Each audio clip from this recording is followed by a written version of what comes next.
I'm not dead. Um, I want to, before I get started, I want to make two quick apologies. Um, the first apology is for the fact that I didn't put my pop filter on the mic, so there's gonna be a lot of it's gonna be a lot of hard noises to hear, and I apologize for that. It's gonna be really gross. There's gonna be like a lot of the sound of my but oh, that's awful. But I'm gonna go ahead and start digging into this some stuff. So this is the first studio stream. I'm going to be dissecting a few songs that I've created in the past. I'm starting with Daydream, and then I'm gonna probably try to make something new. And so, ooh, hold on. This is funny because I'm so used to having to like lift my hand and point at the screen, but I guess I don't have to do that now. The first one we're gonna do, let me go to Daydream. If anybody has a suggestion, I'll do whatever somebody's suggestion is for Daydream, but if I don't get one in a minute, I'm probably gonna start with Rainbow. Oh, good morning, everybody, by the way. Jesus Christ. Bro Rose and Mance. Oh, crap. What the heck? Oh, Tom's here. Hey, Tom.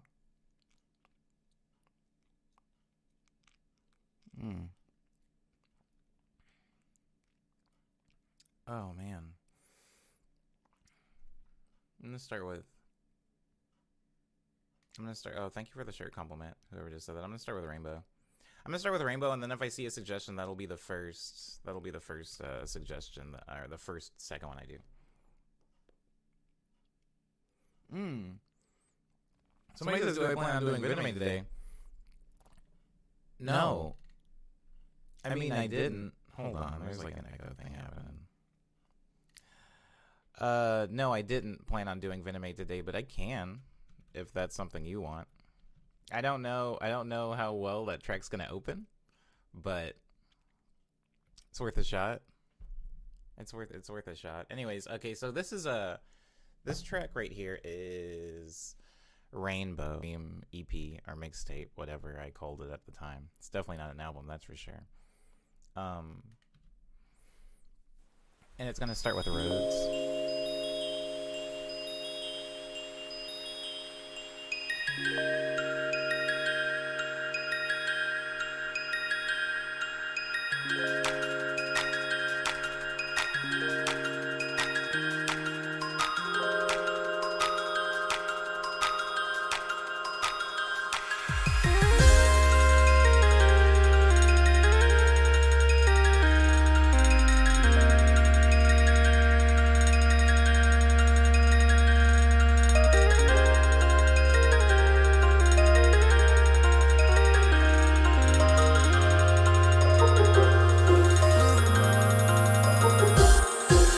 So I'm stopping it right there so I can talk about a little bit of what's happening just in this kind of sparse open. So Daydream uses a lot of Rhodes piano. The Rhodes piano sound is actually this keyboard, the Yamaha Rephase, which I had gotten that year. So I was using it in a lot of my productions. It was I mean, I had Rhodes sounds on my other keyboards, but the interesting thing about the Rephase is it has a lot of live analog effects in it, so I wouldn't have to rely on soft synths. Kind of like playing a real Rhodes piano, I would have control over like the drive, the gain, and things like that, and delay. So I used that here. This first instrument that plays. That's why there's no MIDI of it. I just recorded it directly in.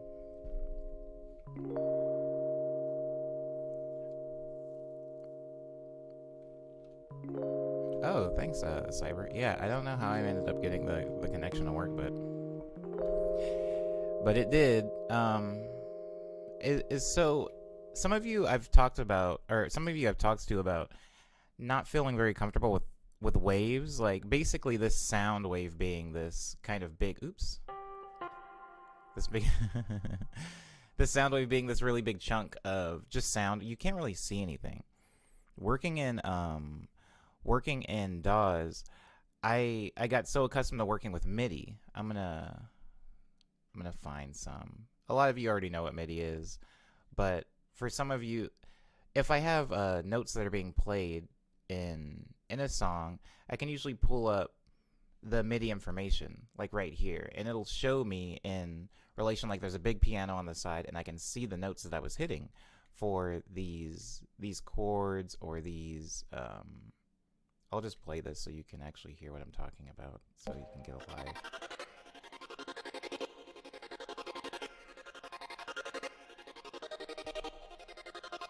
So it's going to play the actual chords. And later, if I'm going to be playing this song live, or I need to maybe relearn this song because, like, Lindsay knows sometimes I'll do a, oh, thank you, Jaime. Oh. Thank you, Jaime. I appreciate that. When I'm going to be playing the song live, I have so many songs that I'll often forget, like, oops, sorry.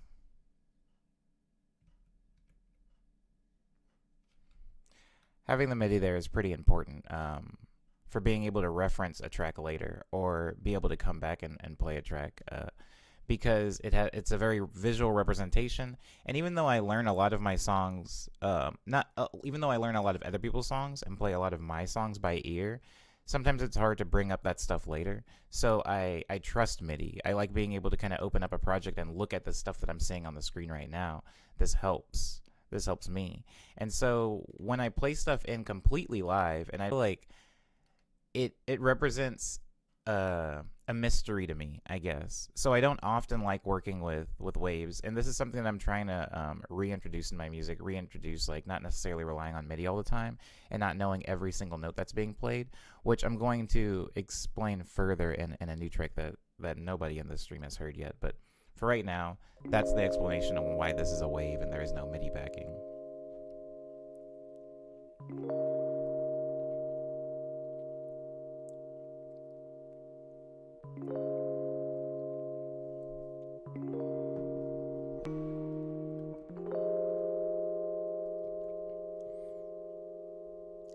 Okay, now there was some bells playing here.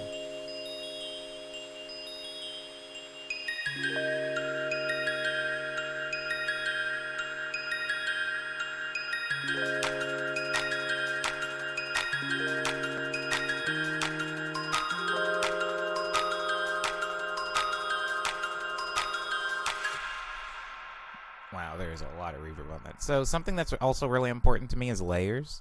I used to try to make very, very complicated stuff note-wise. You know, I would crunch in a lot of different notes and a lot of chords, and only recently being like in the past 3 years, I stopped making things that were so congested and complicated note-wise and chord-wise and started making them more complicated ensemble-wise.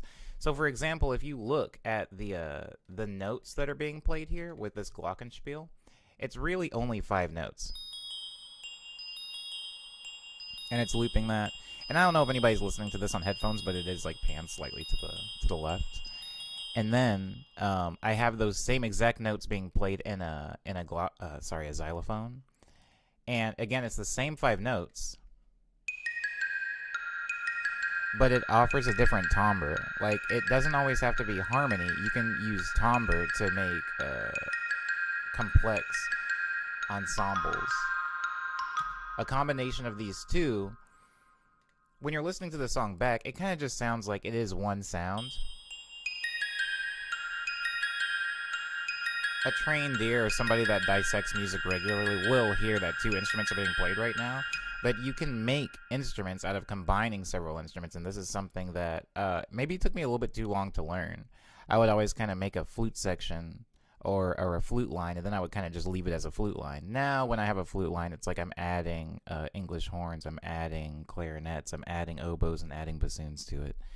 And so that is generally the entirety of this intro before the lead comes in. The lead, which is a synth.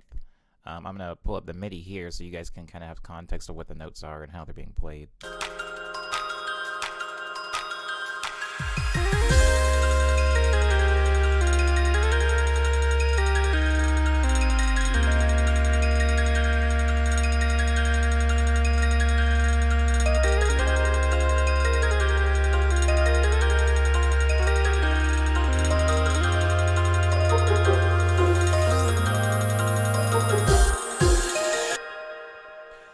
So that's the lead line, and I'm trying to think of that. I mean, I guess technically it does come back. I do a slight alteration of it. You can see down here, it's labeled as solo, but there's like solo number 2 that comes back here, and then solo number 3 at the very end of the song. So it only reoccurs 3 times in the entire track. Most of the track is built off of layers and separation. So again, if we're getting past that lead part to get into the where the drums come in, where the song actually starts to pick up a little bit of steam, then this part.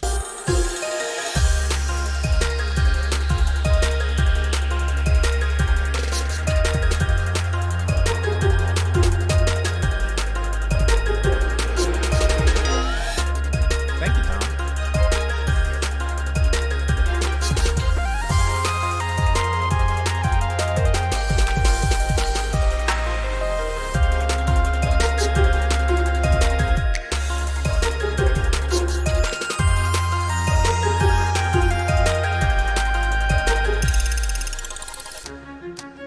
Now, before I get into this section, even though I played a couple of seconds of it, I want to talk about layering one more time, because the main glockenspiel notes again are this, and then accompanied by the xylophone, we have this. They're playing the same notes, but you might have heard, maybe if you've just heard this song before, if you were listening intently just now, there are a part where strings come in, but they're pizzicato strings to add percussion to the elongated chords that are playing. So I'm gonna play those. Gotta scroll and find those things first. There they are.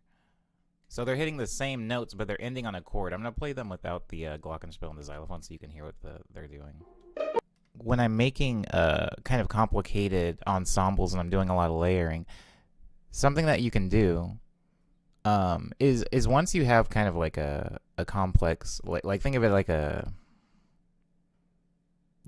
layered cake or something. You can take out layers at a certain point, and if you have a rich enough ensemble or a rich enough combination, people won't really notice when stuff comes out, and they can actually allow other things to shine more. So, for example, this you can see, if I zoom in, you can see some breaks even in the notes for the glockenspiel. See how it loops here? See that like break here? The glockenspiel and the xylophone are usually playing pretty consistently.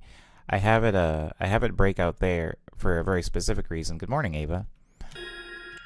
If you scroll up, because this is the one thing I like about DAWs, is it's so visual that you can see, okay, since the xylophone and the glockenspiel cut out here, you can also even see that the chords for the pan cut out here. So if you keep scrolling up, you'll find what I have occupying that space. See, I cut out the Rhodes here even. I cut out the white noise here. I cut out the crash isn't coming in there. It's like an open area.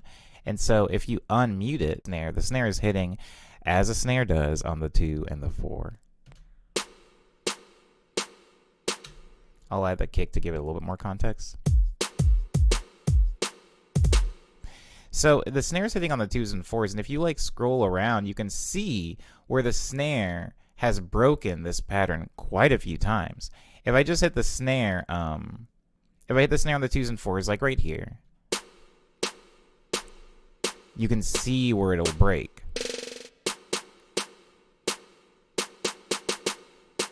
It goes back to the 2 and 4, break. Back to the 2 and the 4. Break right here. Back to the 2 and the 4. Then another break. If you have something and you establish, basically establishing, add slight variations to what you're doing in the snare, so it's not just 1, 2, the 2s and the 4s. You add slight variations. It's going to mix up. It's going to mix up the drum patterns very, very mildly, though, but enough that the song doesn't become monotonous. And that is a small way to kind of explain what was happening when I have everything cut out earlier. Like when I had everything cut out in light of that snap that I wanted people to hear. If you establish a rhythm, you can break the rhythm in really small ways, and instead of being jarring, it can be seen as more of like a variety, having more variety. So yeah. That's why at this point in the song, I have everything cut out for snap. right here.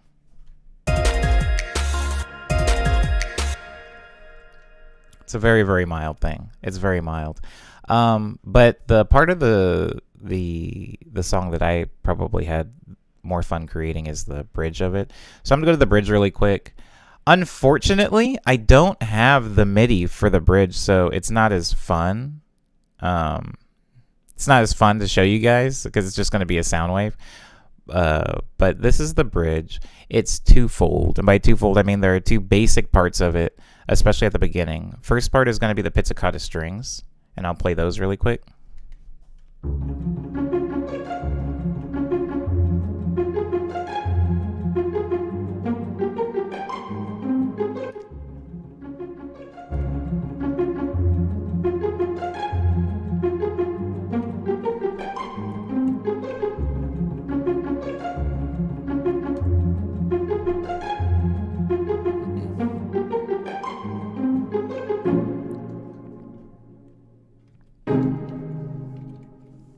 Okay, one thing I want to point out is if you look right below the, if you look right below the pizzicato streams, I always have the thing, pizzicato, I don't like spelling the word pizzicato because I honestly sometimes forget how many T's are in it, and anyways, so I just put it as Piz. So if you look at the pizzicato strings here, and you look underneath it, there's the volume, and if you'll notice, if I shrink it a little bit, if I shrink it horizontally and I enlarge it vertically, you'll see that the volume of the pizzicato strings is going up. It's being automated throughout the entirety of this bridge. Part of the bridge is not that different. It's a violin, it's a string just like the other one. But listen closely and see if you can tell the difference between the two.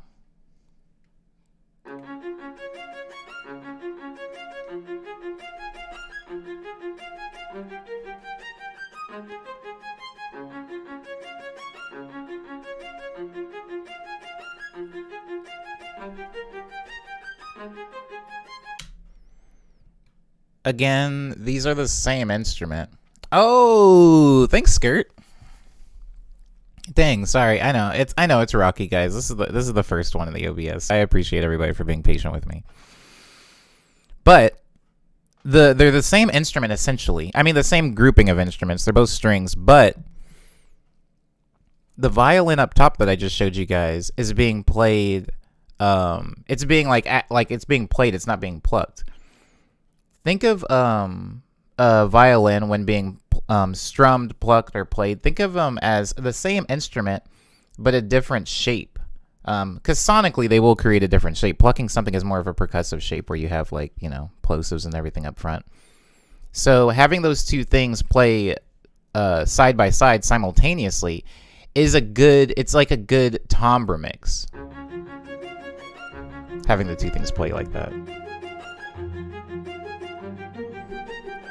But remember, I have the bottom part being faded in slowly over time.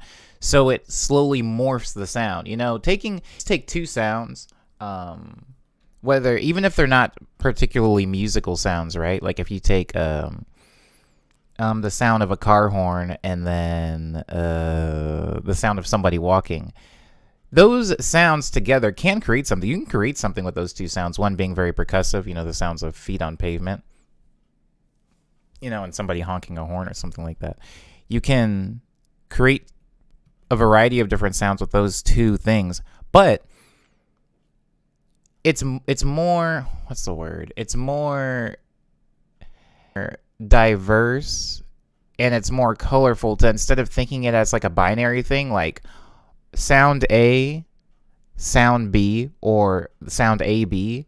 Instead of thinking of it like that, thinking about it in terms of increments, right? Like you can slowly roll in one sound or you can slowly roll out another sound. And that kind of combination can create a bunch of different sounds. You don't just have two or three sounds. You have, you know, a plethora of them. And so taking one sound that's going to be playing throughout the entirety of the track, the violin, sounds, which is, in my opinion, more important. I like creating a shift in sounds instead of kind of a blatant and jarring introduction and then removal of those sounds using the entire palette, right? You can have red, you can have blue, you can have purple, but there's so many different things in between there that you can have. And so that's what I'm doing just with these strings. Now for percussion, I ended up using a typewriter, which is funny because after I released a song, somebody sent me a song that uses a typewriter as percussion, which is also kind of like a orchestral classical song. You guys probably have heard it. And the way I did that was, I just took a sample of a typewriter. Hold on, I'm going to mute these so you can hear it all by itself. I just took a sample of a typewriter hitting one note, and then I just played it a bunch of times. Like I arranged the actual wave, and you can see it here. It's just called typewriter. This is what it sounds like.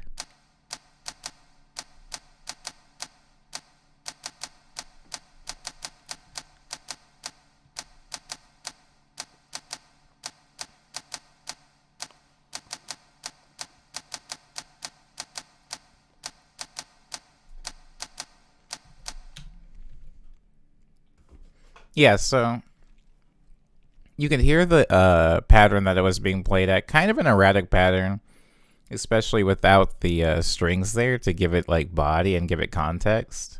Hold on. Waves. Gabriel, also let me know if I'm being like cut off or something in the middle of answering a question and you don't hear me. But the longer I've been making music, I was super into using MIDI all the time because waves were scary. You know, I didn't understand what notes were being played. And then I became somebody that only liked using waves because I was using a lot of actual keyboards in my room, right? Where I just couldn't plug them in via MIDI. Now I'm somebody that likes both. I've even been known to record stuff MIDI. Oh, they're going hamburger out there.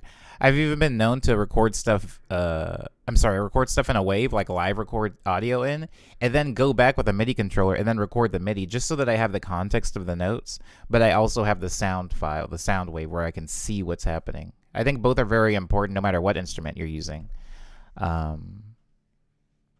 Yes. Good question, though. Good question. So playing these all together, I'm going to do this again. Let me zoom out. Strings. Again, all that's playing here is a pizzicato string, and I have the typewriter of instruments, but that's what it starts as.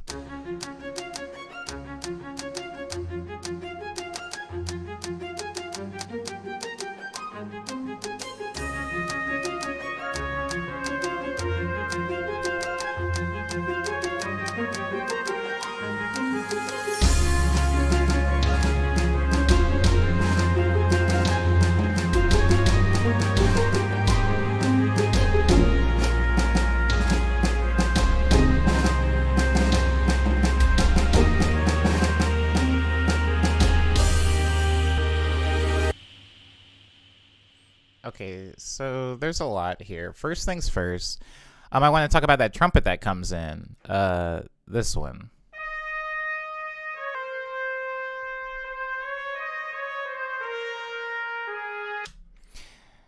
Because after that trumpet finishes its first line, that's when I bring in sustained strings. Sustained strings, because if you think about it, up until this point, there's been a lot of short strokes, but not a lot of long strokes, not a lot of sustained chords. So I bring in the chords to support this trumpet.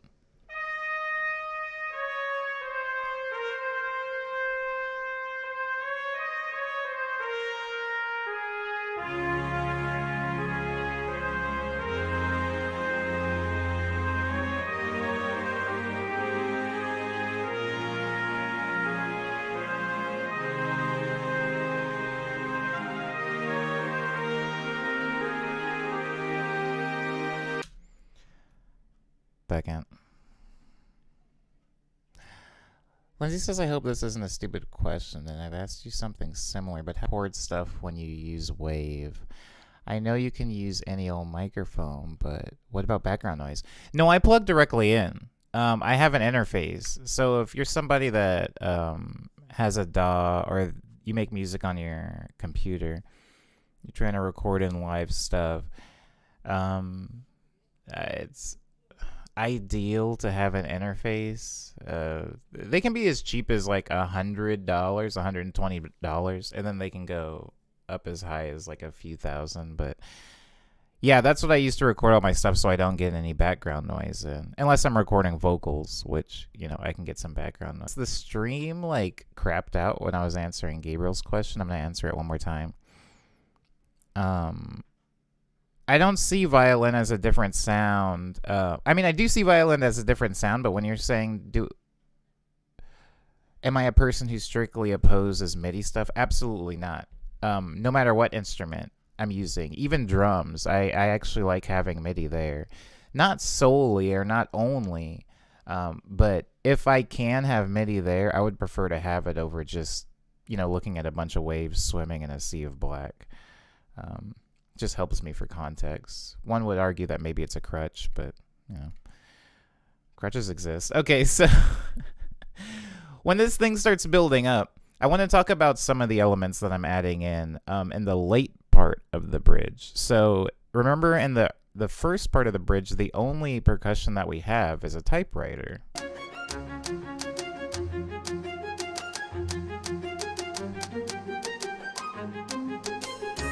There's a little ride cymbal there, but we're not going to talk about that. Screw the ride cymbal.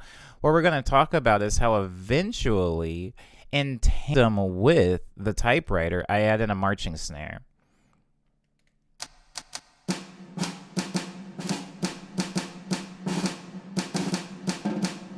See how it's playing with the typewriter?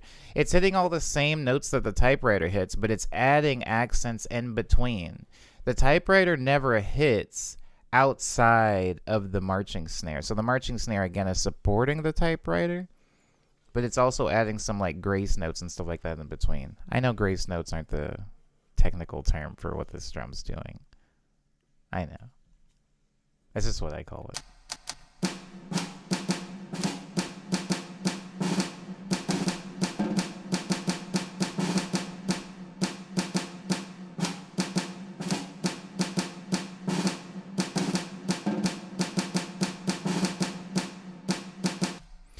Now, if you were looking and wondering what this thing is underneath the marching snare that looks identical to it, it's marching snare number 2.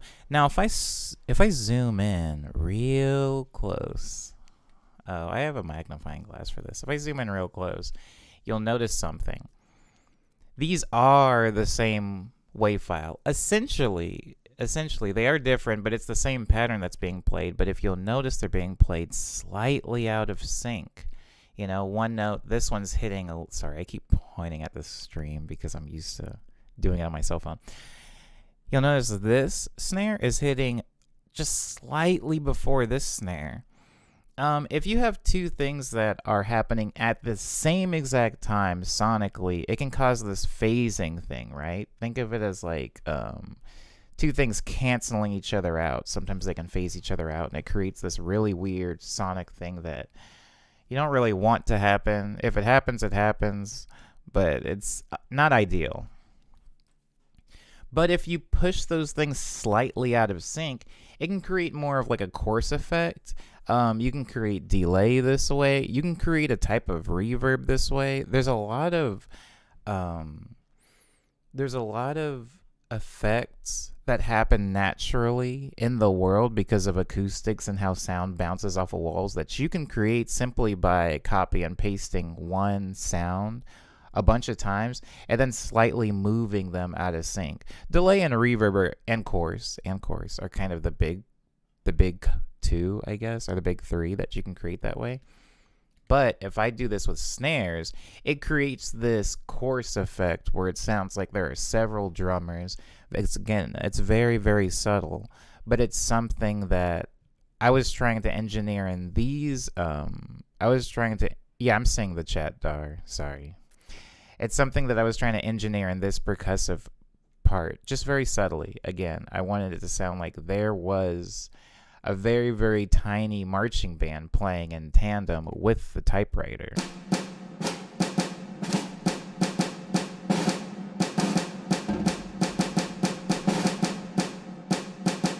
Now, There are a few other percussive things that happen, and if I'm being fair, it's mostly like crashes and reverse crashes, stuff like this. Like bell trees, wind chimes. We're not going to get too much into that, but I do want to get into white noise, because white noise is something that I think is in every song that I create anyway, outside of the Lush Dream productions. And I mean, I don't need to tell you guys why white noise is useful, really. It can help to support a crescendo or a riser, to build suspense, to build excitement. If you listen to the white noise track all on its own,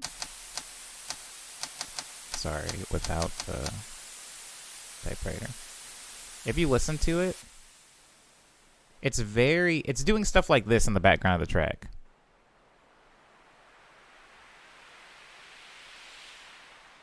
Hear that? Really subtle stuff. Like it's like a ebb and flow of an ocean.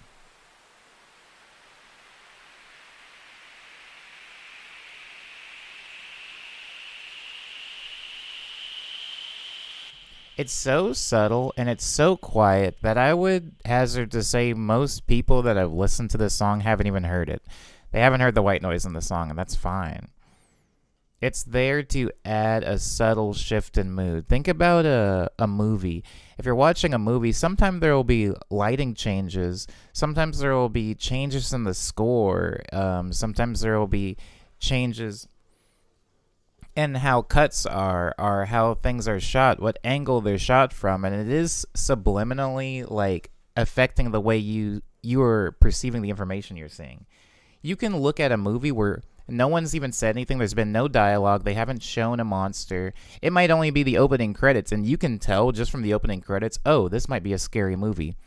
Even though nothing scary has happened, it's because they're painting the picture for you. They're giving you maybe some like somber, sad piano notes, or maybe it's the way the film was colored. Maybe it's the way the film is shot. Maybe it's the facial expressions, the time, the period. There's so many other ways to create an emotion or a setting without, putting up a big sign that says this is a scary movie. And if I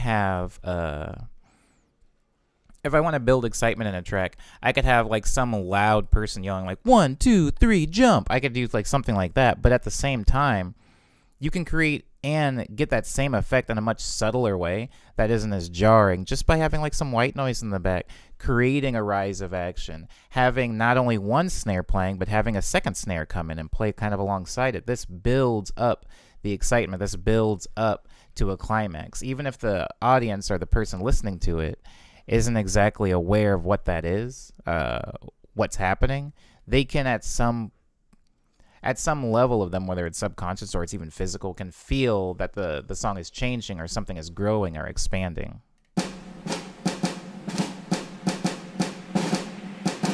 White noise builds. Another way you can build that is with a reverse crash, like at the end of that phrase.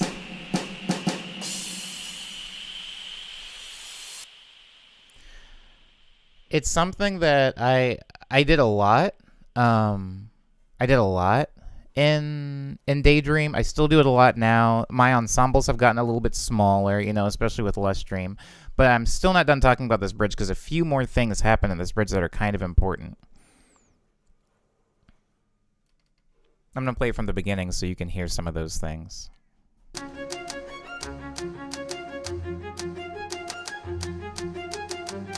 The trumpet here.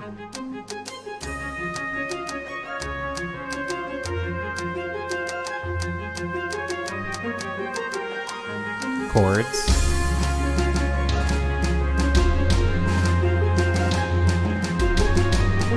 Now I'm going to chord stabs. Those are with the pizzicato strings.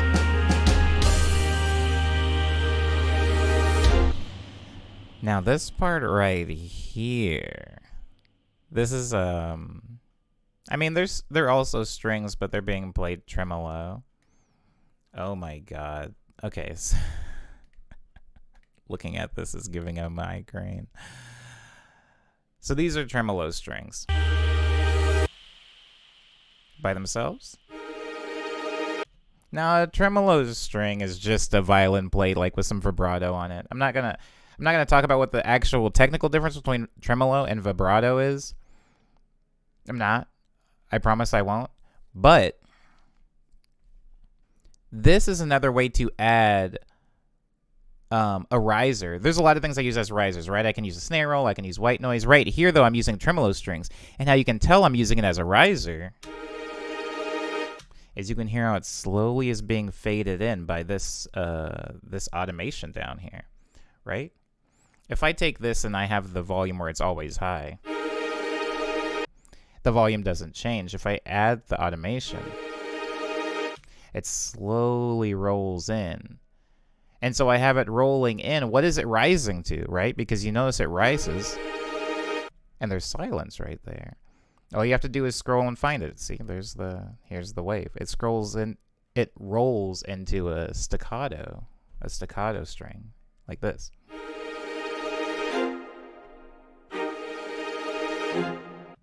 See? Very, very simple. That thinks it allows you to have a big ensemble. If any of these risers are really loud or jarring, it wouldn't leave room for me to have something like that. Okay, so that's that rise. Hi, Liana. How you doing? One more thing that's being added here is a sub bass. I love the sub bass because for me, I don't have a very fancy one. It's legit just it's a 3 exhaust. A 3 exhaust, guys, is a very simple. Let me play a note. Yeah, it sounds like that. It's like a. So I'm trying not to call it a chiptune instrument. It just sounds like a Game Boy. I don't care. But if you go low enough, you can get these like 808, these like sub bass. And if you just have, I mean, this is more of a Fruity Loops thing, but if you have an elongated note, you can just add bends. Like this is the note up here. This is the bend, so it sounds like this. See how it's like, you have like a curve down.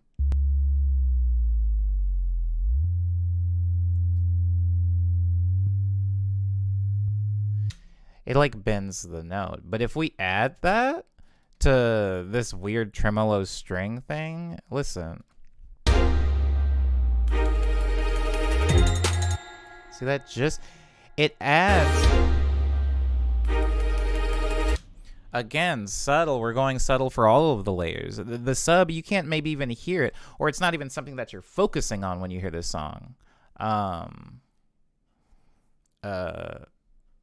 You're not supposed, it's not the focal point of the song, but it's again adding a small, very subtle rise to get back into what we can hear now, and full is the climax of the song again.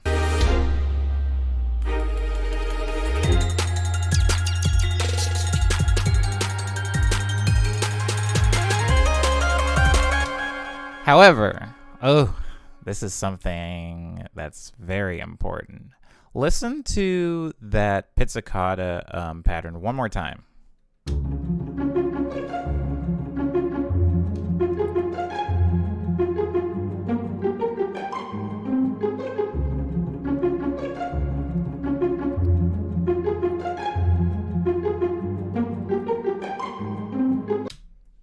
Now, after the bridge is over and I go back into the main crux of the song, listen what the glockenspiel is doing.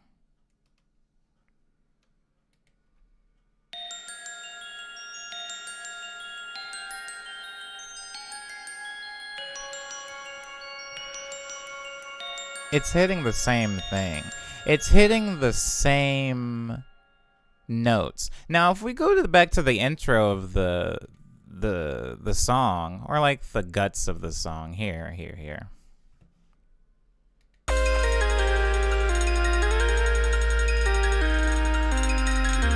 And even if we go once the drums come in,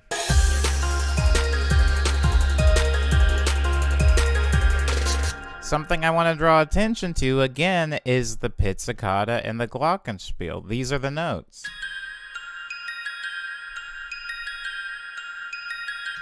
And they're not the only things hitting those notes. it's, again, it's part of the ensemble. It's reinforcing. Oh, what's this? Hold on. Yeah, even the Rhodes piano's hitting those notes. I actually forgot about that.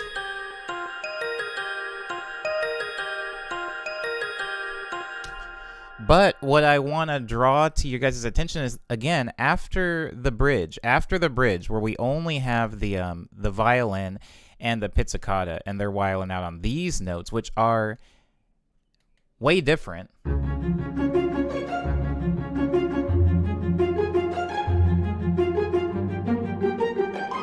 More complicated notes, right? More complicated notes. It's still an arpeggio, but it's a more complicated arpeggio. After we come out of the bridge back into the guts of the song, the glockenspiel and the xylophone change to match that pattern.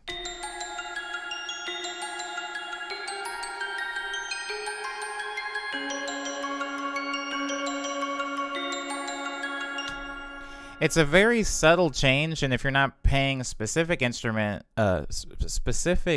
attention to every single instrument in the song, you won't notice this shift. But this shift was done intentionally to further support the bridge that just happened.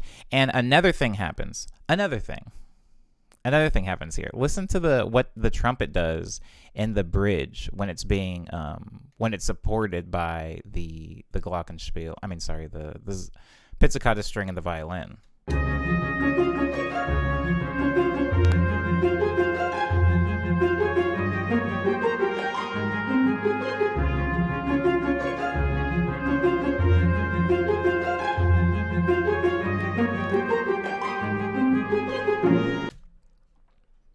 It's a lead line, it's a solo. But when we get into the rest of the song, where now we have the glockenspiel and the xylophone carrying on the same pattern that the strings were,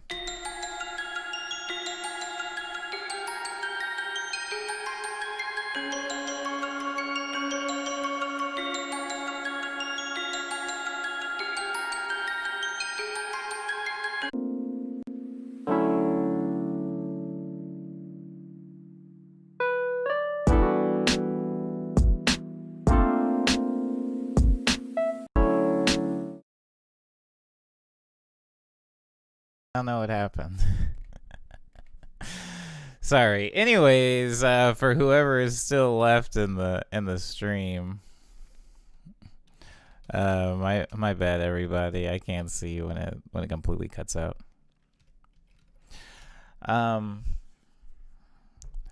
Okay.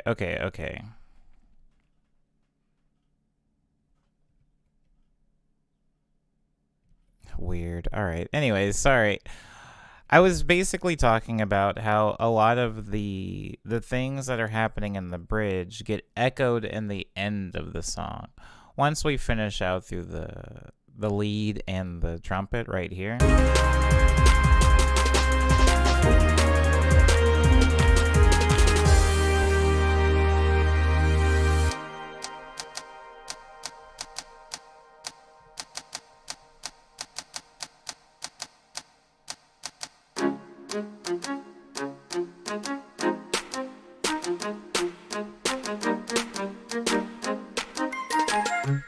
So we're in the outro now. And just like earlier when I was talking about referencing parts of the song that have already happened, once we get to the outro, I bring back the typewriter.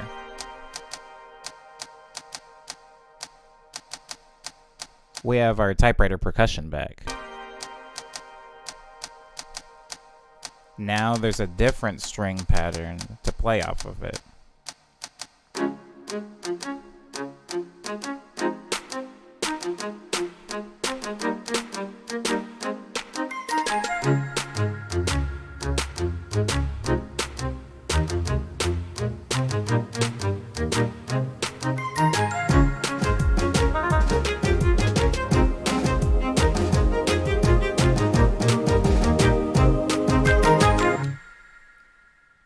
So let's talk about layers again. In the end, we have firstly, the typewriter percussion is the same as it was in the bridge. The difference now is instead of having a completely free-formed instead of having a completely free-formed violin that plays like we do right here, now the violin that we have playing is going to mimic the hits of the typewriter. Every single time a typewriter hits, we're also having a violin note. If you listen,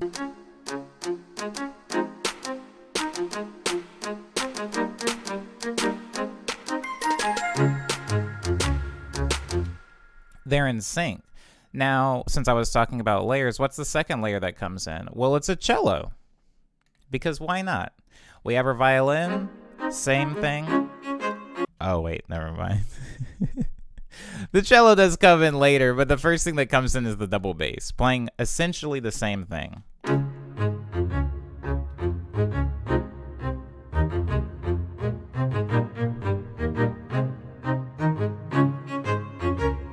There's the cello.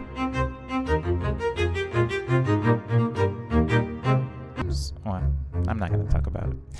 But, those aren't the only things that are playing here, but those are 3 essential layers. Another layer that's happening is a flute is playing 4 notes every measure. We have it here. Well, every 8 measures. 4 notes. It's going to repeat those 4 notes right here. You can see it up here.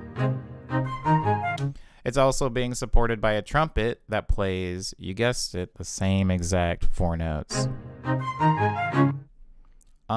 We also have a glockenspiel playing those same 4 notes. And we have a xylophone playing those 4 notes. All those things combined together are what gives it its punch. All of those notes are being played very quietly, actually. Oh, there's a little oboe in there. Look at that little guy. I forgot I had him. What's he doing? I guess nothing. Oh, he hits the same 4 notes too. See, I have it on like a million things. I even forgot the oboe. I'm sorry, little guy. But yeah, you combine all that stuff and add a choir, because I was using a lot of choirs for Daydream. Again, the volume, we're building it up.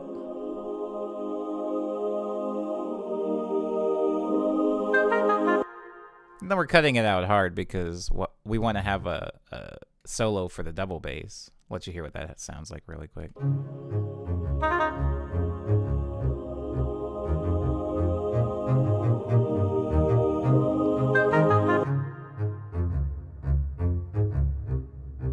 It's going to end on those 4 notes. It's ending on the 4 notes in the flute, though.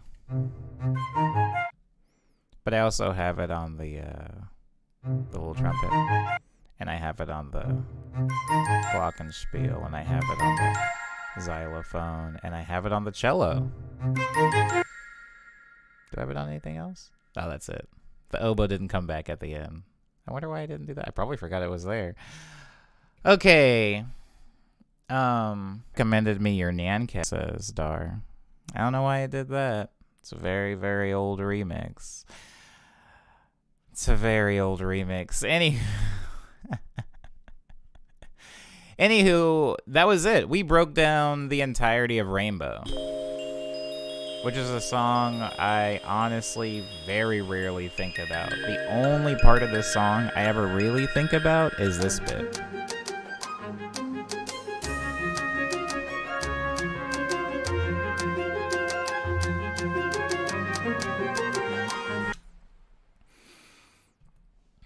Yes. Did Liana leave and I didn't know? Bye, Liana. Thanks for being in the stream for a bit. Okay. I was going to take a recommendation for the second song, but I don't think I got one. Or a suggestion, not a recommendation. I was going to take a suggestion. Also,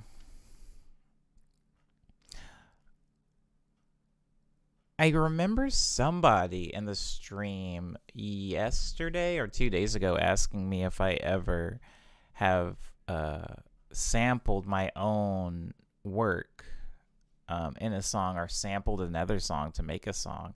And if that person was here in this one, I would really like to break down some stuff for them. But I don't remember who asked that question, so I don't know. I'm sorry. I'm sorry, whoever you are. If you're doing another, can you do something off Ego Death? Says Lindsay. Could you do Sugar Glider? Ay. Here's the thing. Daniel. I'm gonna, you know what?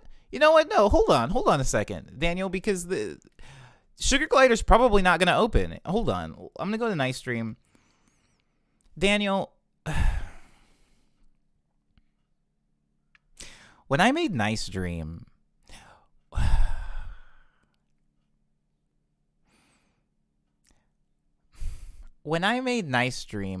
I was not the organized man you see today. See how organized all of this stuff is? I didn't have it. I wasn't saving my samples. So with a lot of this stuff, I'm going to try to open it because you asked. Sugar Glider, right? I'm going to try to open it because you asked.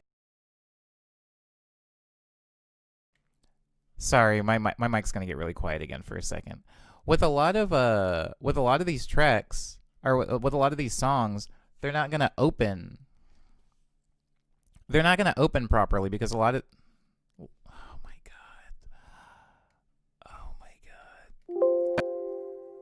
Oh.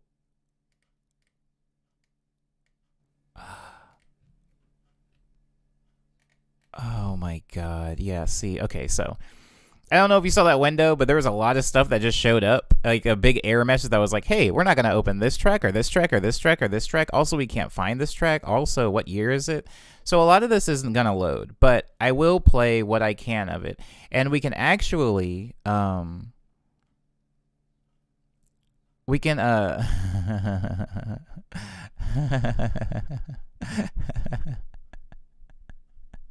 sorry, Dar. Okay, I can try. But this isn't gonna be cool.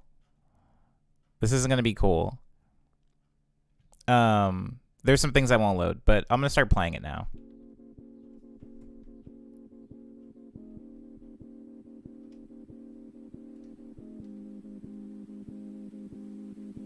Oh god. Yeah. It's not even gonna play these. Look, freaking, it's not. Look at all these things. It won't play. Okay, so the strings won't play. You're just gonna have to pretend they exist, but this is the MIDI for. This is why I don't open Nice Dream songs. But yeah, it will play the chords. This part, I don't even have these synths anymore. Yeah, it's not gonna play anything. I'm sorry. What is this part? Will it do any of this? It'll play that. You know what I'm gonna do though? Who asked for this song? Here's what I'm gonna do. Oh my god. I'm gonna try to look at this trash. It's trash is what it is. Okay, so it won't play it because it's an old sound font. I'm gonna replace the xylophone with, this is probably gonna make the stream if it does just that. I'm gonna go inside and I'm gonna replace some of these old sound fonts with current contact sound libraries and see if it works. So this was a xylophone, right? I'm gonna place a xylophone. It's not gonna sound the same. Just a heads up, it's not gonna sound good at all, but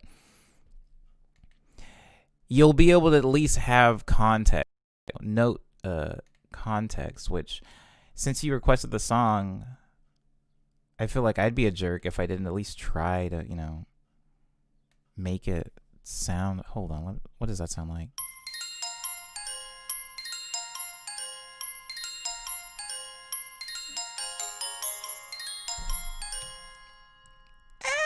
It's not bad. It's not. Wait, hold on. Let me. Oh my! I feel like I'm resuscitating a dead body right now. So this won't play either, because I don't have Peach anymore. Peach won't open. Maybe if I replace Peach with the 3 exhaust, and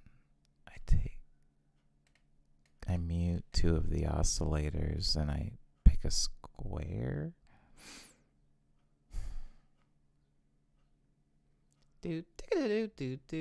Maybe use a triangle? Hey, who asked for this song? Who asked for this? This is hilarious. I'm actually gonna save this. I mean, it doesn't sound like it's not the original, but I'm sorry. This is as good as it's gonna get for you guys. Oh, that sounds like trash.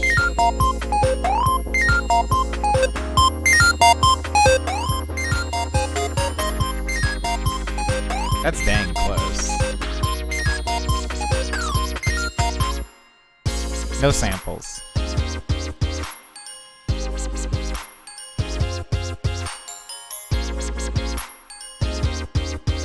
Oh, there's pizzicato strings. That thing got loud again.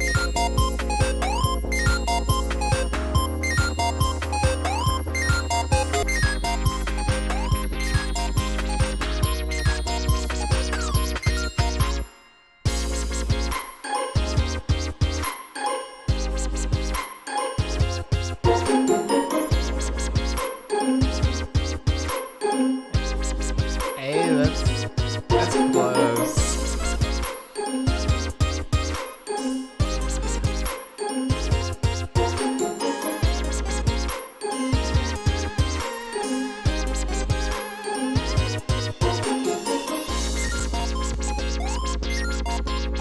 Listen to my computer chugging. Okay, alright, let's get to this part. This isn't gonna play. This isn't gonna play. This isn't gonna play. Yeah, it's just it's just silence. Oh, I'm sorry, guys. I'm not saving this, by the way, but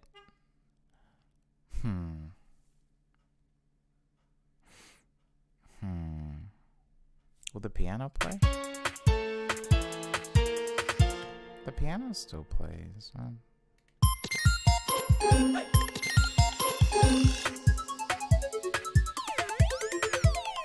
Ooh! This still sounds good.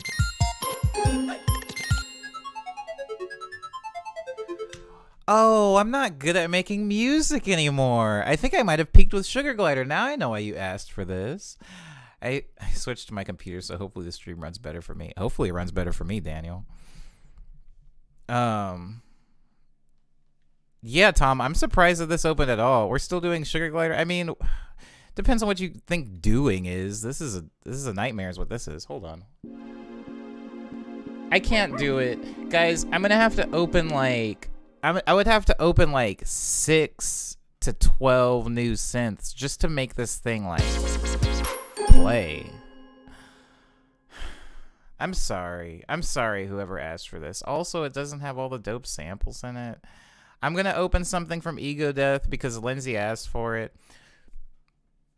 It does have the dog bark still. I've held on to that thing for dear life. I'm going to do something off of Ego Death. I apologize. I apologize to whoever requested Sugar Glider. I made this song 5 years ago. And honestly, if I'm being completely honest, it's still more organized and color coded and like kind of like I feel like I'm looking in a time machine at what I want it to be, and I'm still not that now, but I'm closer now. Anywho, Lindsay, what do you want from Ego Death? What are we talking? Oh, hey, Mom. Do cloud surfing. I did try to open cloud surfing in a stream a while ago. Not in a stream. No, that was a stream. The drums won't open. There's just 0 drums. Sorry, Daniel S. I do honestly apologize. Dar is asking for Not on My Watch. So I'm gonna do Not on My Watch, which isn't off Ego Death, but I'm still waiting on Lindsay to tell me an Ego Death song. So I'll go into Quick Breath. Not on My Watch. I feel like something's also missing from this, but we'll see.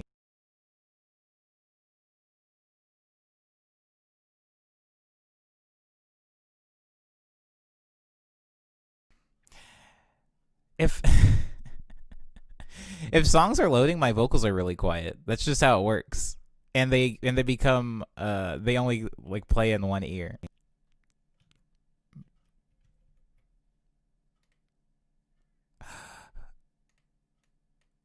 Okay, all right.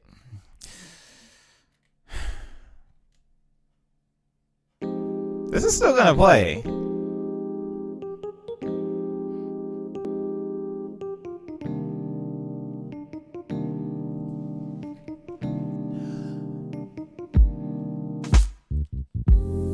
Okay, whoever. Okay, hold on.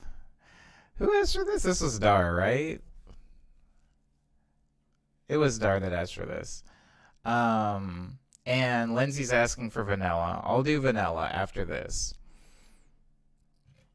Dar, I'm glad you asked for this song because look at how sparse it is.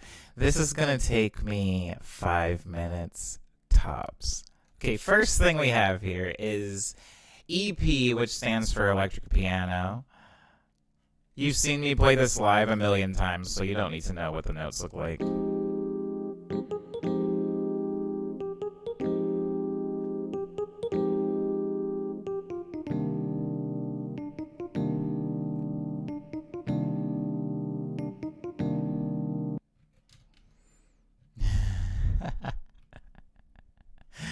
Let me realize that I have the mic open on a track. That's the only reason you guys can hear me through both channels right now.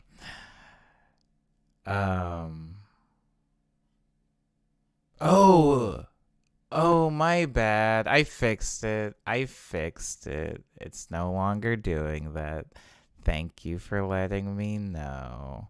Okay, so the second part is a bass. It's a bass guitar, but it's played through a keyboard, so it's not an actual bass guitar. It's a bass guitar sound font.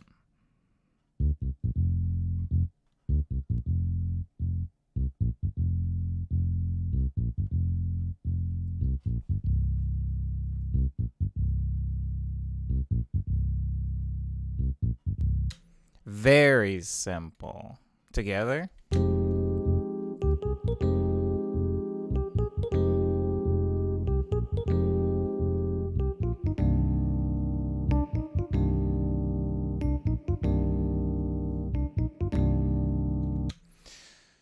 Now, the drums on this song, I was going for like that house, like 90s house, but also like neo soul. So it's very, very simple. Just kind of like 4 on the floor kick, got a little snare with a shuffle on it on the 2s and 4s, and only 2 to 3 hi-hat hits.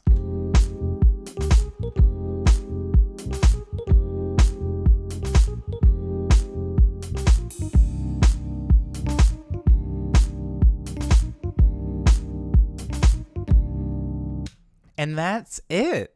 Guys, all the rest of this song was just me mixing Mia's vocals.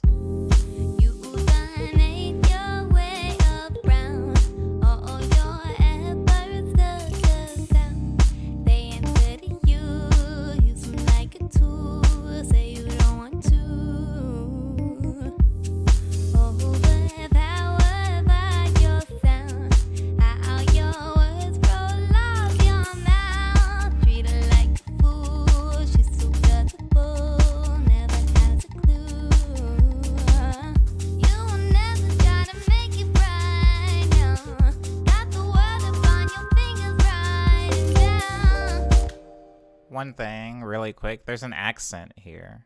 Done with the Rhodes piano. It sounds like this.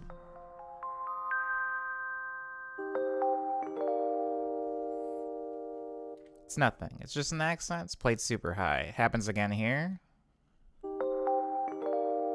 It's just in support of Mia.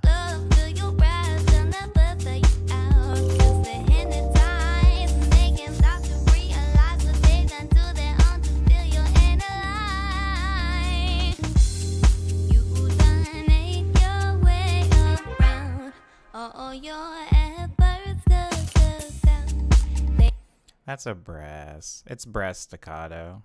In case you were wondering, this. It's nothing. It's an accent.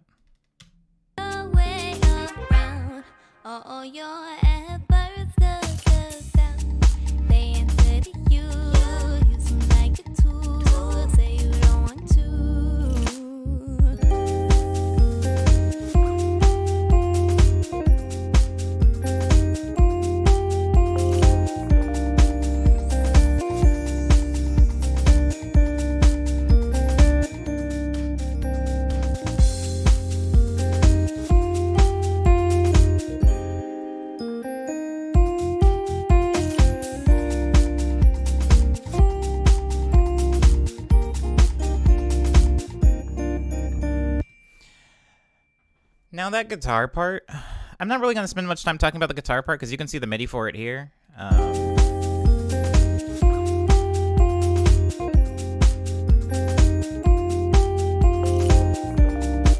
not really too much happening there because harmonically, the melody was written by Mia Gladstone. I just took the melody from Mia, her singing. And I just mimicked it in the guitar. It's as simple as that. Now, the second half of the song, where I got to while a bit, because the first part of the song was kind of, it was limited to what I could do, because Mia was driving, Mia was really driving all of the harmonic content, and I was just supporting her. The second half is when I was allowed to while out a little bit more because Mia came and she didn't add vocals to this part until I was done. I was like done with this for the most part. And so it sounds like this.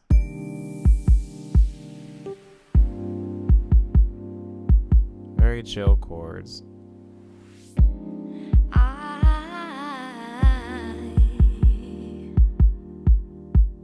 I'm going to mute her vocals for a second, just so I can talk about these stabs. I have them saved as dream chords in the context of this track. Let me go like that. There we go. Now, you might have noticed that if we're just doing away with the chords, that the bass line has changed in the song. It's no longer a bass guitar, and it is now this kind of sub thing. I'll pull up the MIDI so you can see the notes that it's actually hitting. There they are. Very low. It's very, very low.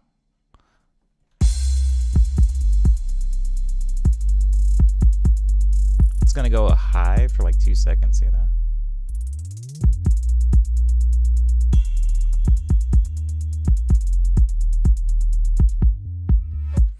Now, one thing that you might have noticed is that the rhythm here is also not constant. The rhythm kind of drops out for a second. I'll talk about that more in a second. What I just wanted to make sure you guys got, and which is why I muted Mia's vocals, is the irregular pattern that's being played here.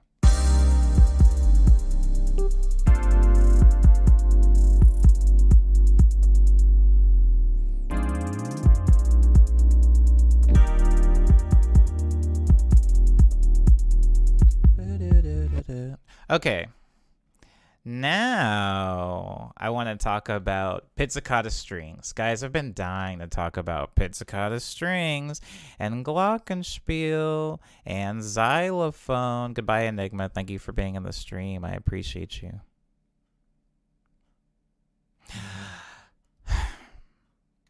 I put these in just about every song. I'm going to play them solo really quick. Here's the pizzicato string.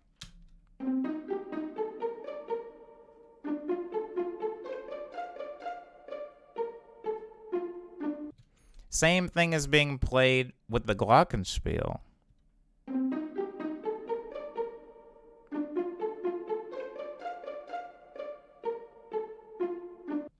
We have a guitar, strings, sustained strings. And the sustained strings, guys, are just mirroring what these dream chords are playing.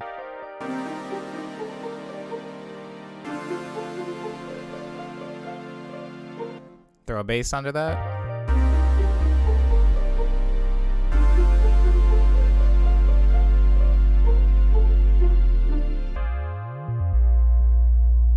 Quiet, giving Mia some room to sing. Then we bring it back in.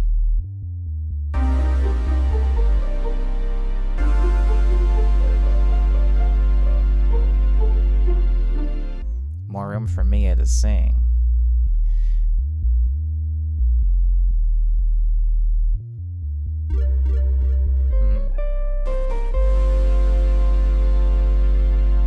Again, leaving more room for Mia to sing. It's not necessarily a call and response, which is a different thing that happens in music, but I'm going to unmute her vocals so you can see now the tandem that we're playing with here. She's supporting me, and then I'm backing away and giving her room to sing. Support. Now I back away and give her room.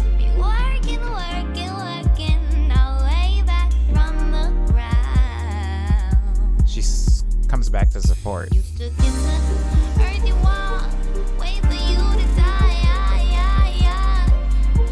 I back up. And the title of the track. Me? Then I back away for her again. She says the title.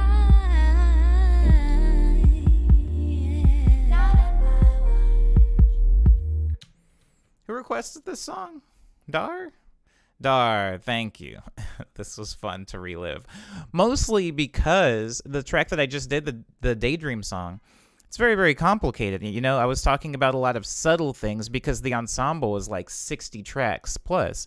So I was talking about all these like little things I was adding here. Here, there is still layering, absolutely. But if we just look at the drum rack, there's like nothing happening. It's a very, very simple drum. It's really just there as like a chill support. I was listening to a lot of like that 90s house, 90s R&B, and I was like, they really weren't doing a lot in percussion. Maybe there'd be like a loop. Maybe they would have like a little wood hit come in, which is why I have the wood hit that comes in on this. Can barely hear it. Subtle. Cymbal.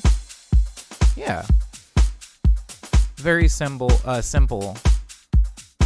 arrangement. A bell tree.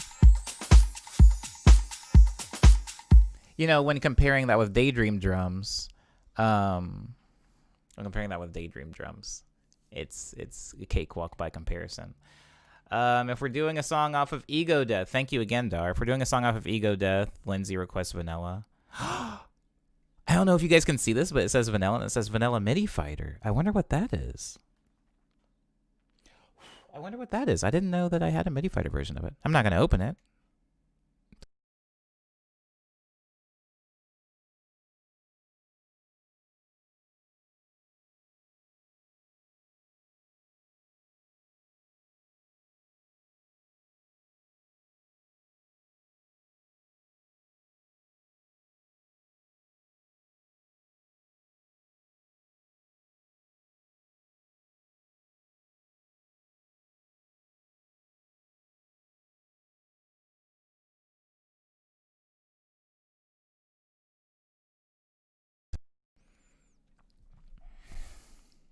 Okay.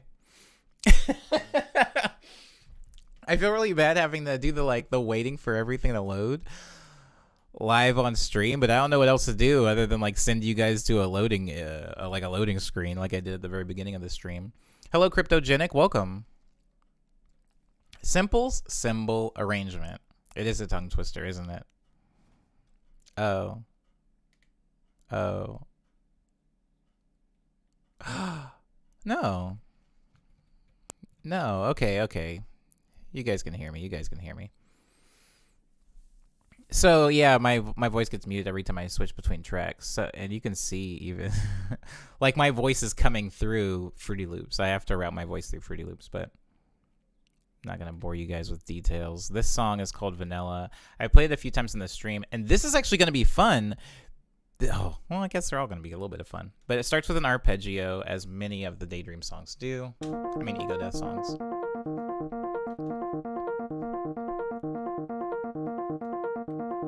Let's look at it, though. Let's look at the MIDI. We have it. We have it here. Might as well. These are the notes that the open arpeggio is hitting. That one. This one. This one. I feel like I'm in a PBS show. And that one. There's 4 of them. And it's hitting them in this pattern. Very simple. It's an E piano, guys. It's nothing... It's nothing complicated. However, I'm going to add several arpeggios, and that's where it gets fun. Because this is the second arpeggio. Look at them go. Beautiful. Now, already, before I get into this, I want to say that this one is not a static looping repetition like the first one is. This one is actually doing a chord progression, which if you know the chord progression to Vanilla, holy crap. Now that I'm... I didn't realize how big it was. This is hideous. Okay. It's a chord progression, though. It's a chord progression. Oh my goodness. That's split up into an arpeggio. So I'm not going to play all of it because as you can see, it's pretty long. I'll play a little bit of it. It is pretty, though.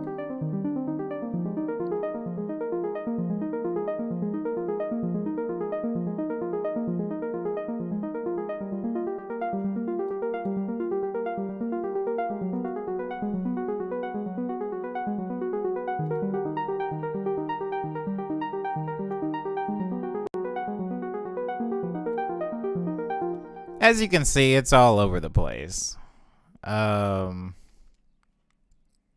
It's a fun ARP. But it's not playing by itself. It's playing in combination with the first one, which again is just a loop. Now, there's a point where they do diverge. And I'm going to find that point and then point it out to you guys so you can listen for it.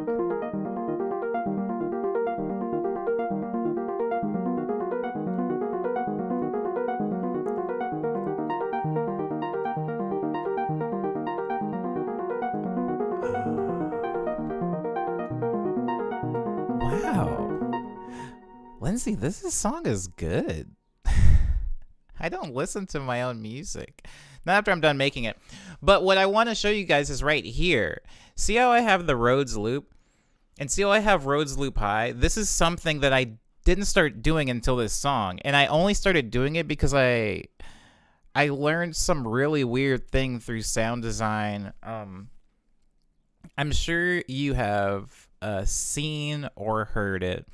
Where like, there was this experiment. I don't know if Adam Neely did it, but somebody on YouTube did it where they took the song Giant Steps by John Coltrane and they sped it up.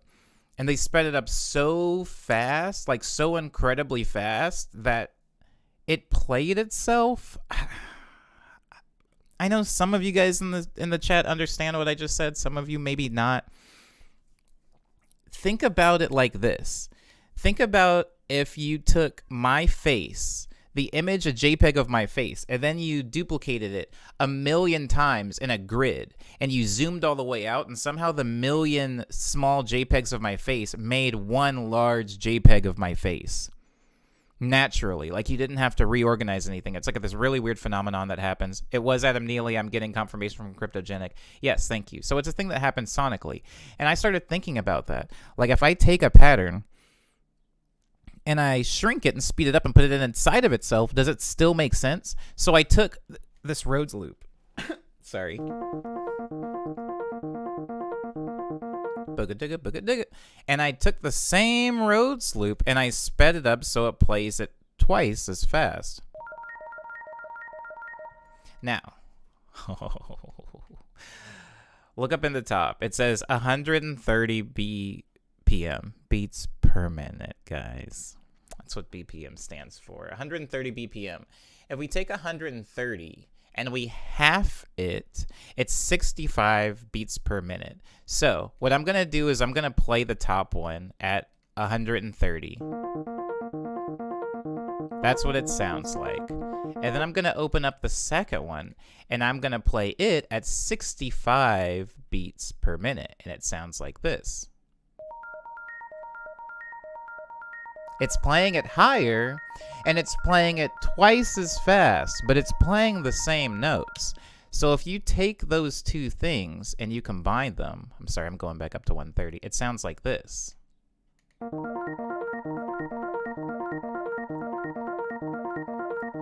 They fit.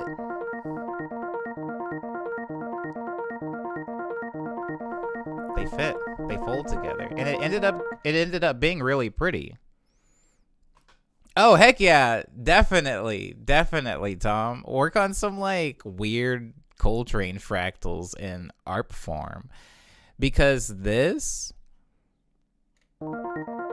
is the base of this entire song. So I'm taking those two and I'm putting the ARP back on it. Hear that? It fits harmonically.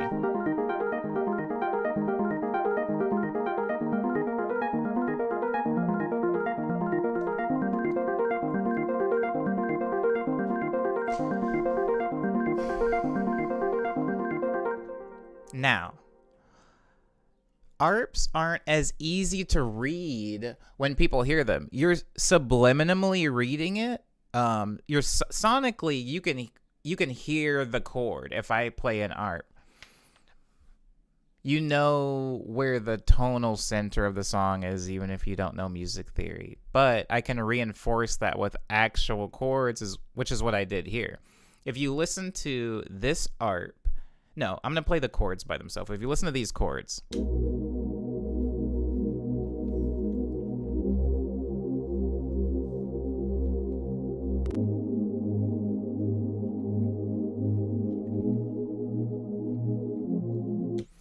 Now you listen to those chords with the ARP that is hitting the same notes, remember?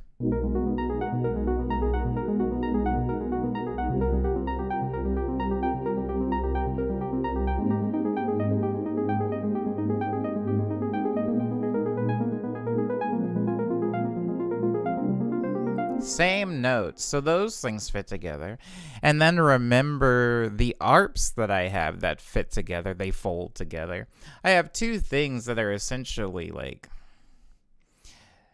think of them as like compounds. They contain multitudes, but they also happen to fit together.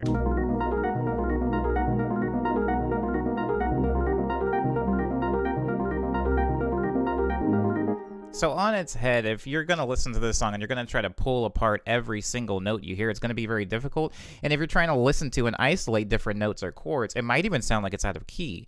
But the things, if you kind of just listen to it and you don't think too much about it, it fits. It fits. And we have here a ring mod. It sounds like this.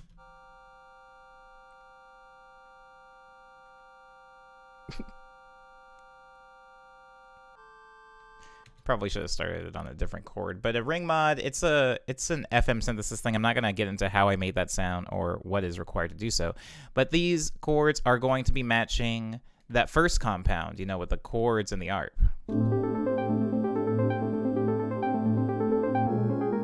Very quiet, right? This, it's really high, really shrill, and it gets kind of buried in the sound when we start unmuting things. Super quiet. Now, we've talked about all of the harmonic information that happens in the intro of the song. Now let's talk about the percussion. The percussion isn't going to take nearly as much time. So if you're getting bored, you're in luck because this part's going to go a little fast. We have ride cymbals. The ride cymbals are being hit somewhat irregularly, and they're spaced out like this.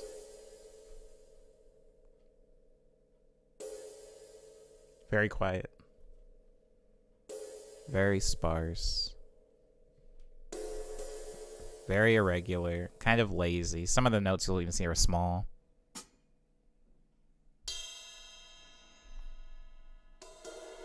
I'm not a drummer. I was just trying to make some atmosphere.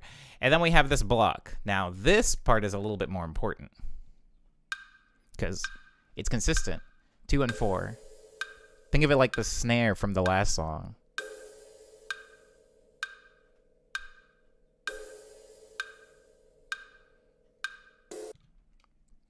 Now the hi-hat roll is a little bit more complicated, but not with the MIDI. If you just look at the MIDI, it's pretty simple.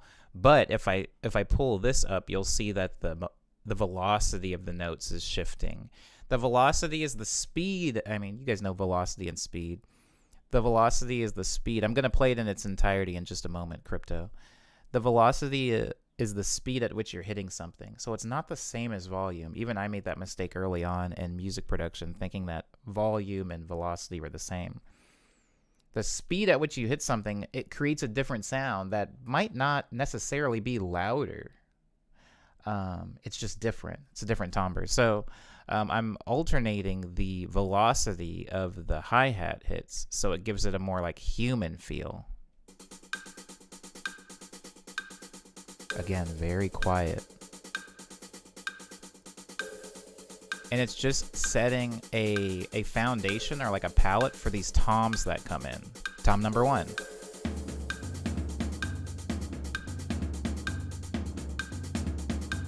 Tom number 2. Some of you might remember from the earlier song when I talked about taking a sound, copying it, and just slightly shifting it. You'll see that this tom hit here and this tom hit here. They're the same exact tom hit. Well, not exact. You can even see in the waveform that I did play it twice, but I shifted them slightly so they would be out of sync. So it would give the impression of several toms playing instead of 2 toms playing completely in sync and out of phase. And that's all of the percussion that happens in the beginning.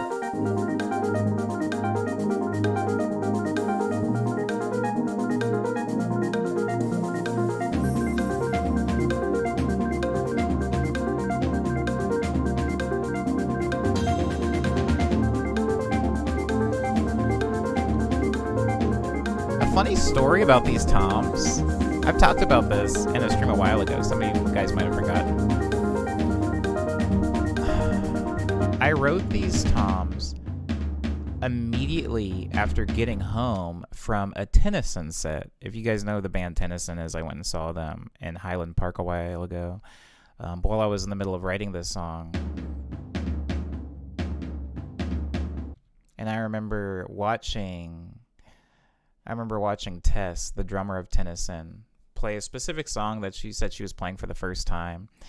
And after the show, me and her and like some friends were hanging out for like a little while. I was kind of tired, but I remember talking to her for like 30 straight minutes about just drums and drum programming. And she didn't tell me to do this. It's just the way she was talking about drums kind of changed the way I was thinking about them. I forgot about humans and how velocity and how rhythm, the humanity of performance is a lot of times lost in a DAW, and trying to re-implement those things in my own playing, which is why these toms, I played them out instead of clicking them in with MIDI. So that's why that is that. We're going to go right up into the end of this very long intro. We're almost a minute and a half before the vocals come in.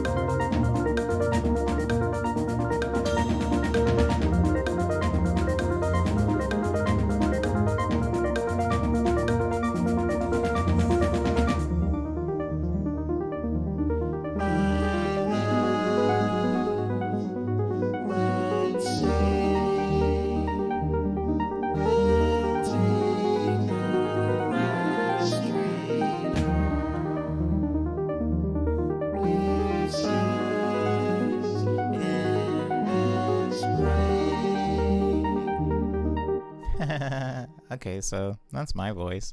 Wait, hold on. Let me look at something really quick.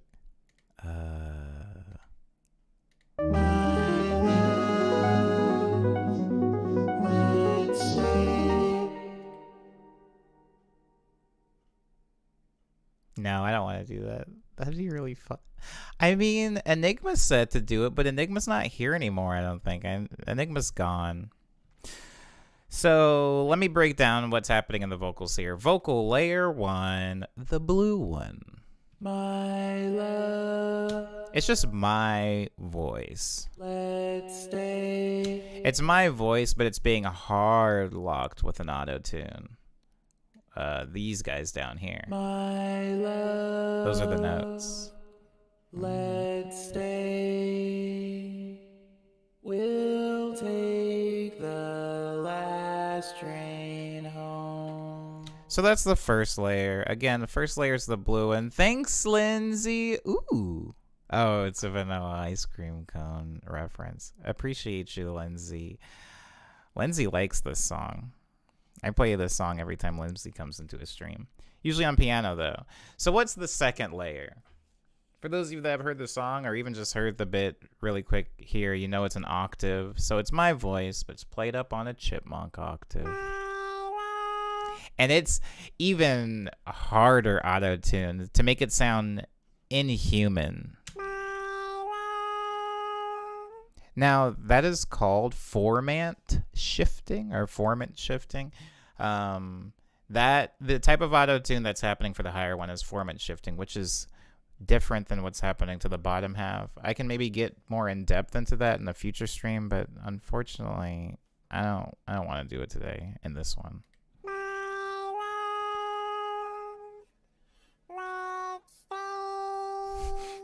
It's hilarious.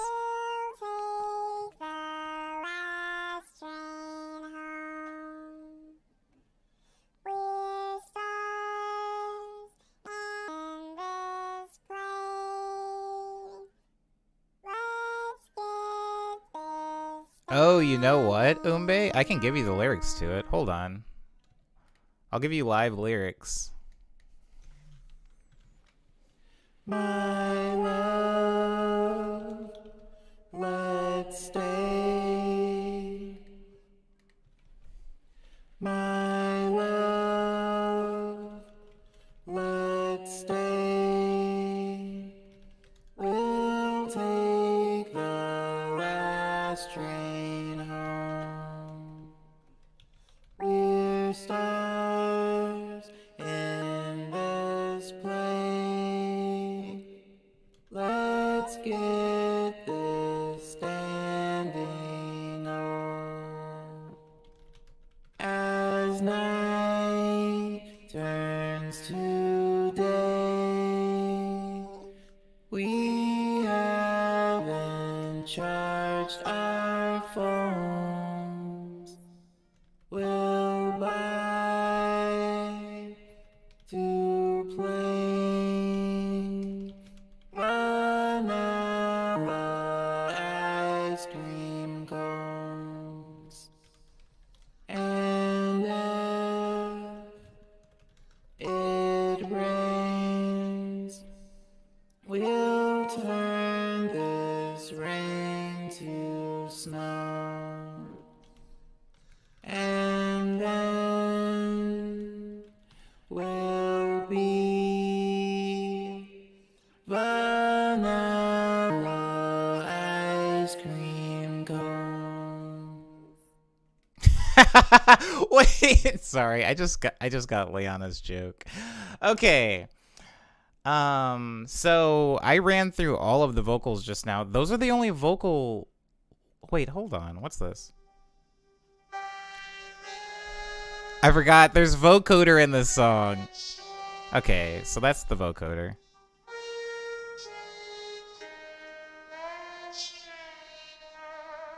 So the thing that I'm adding with the vocoder is there's bent notes. There's like bent notes, and there's also some vibrato happening on the voice to give it a little bit of character. but it's hitting the same exact notes. It's hitting the same exact timing as the rest of the vocals. And because I just typed them in, you guys know what the lyrics are. So I feel like that's all I have to do to dissect the vocals of Vanilla. Right? Let me know if I'm wrong. Let's stay. We'll take the last train home. We're stars in this plane.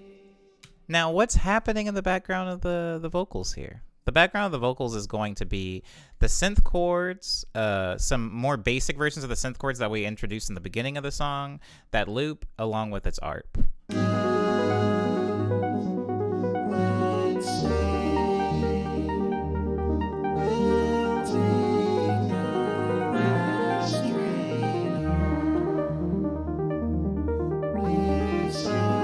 See how big this chord progression was in the beginning? I'm only taking a small section of it and looping it for this part, just because I don't want the focus to be the chords and what they're doing. I want the focus to be the vocals, which is why this part of the song is why it's so sparse.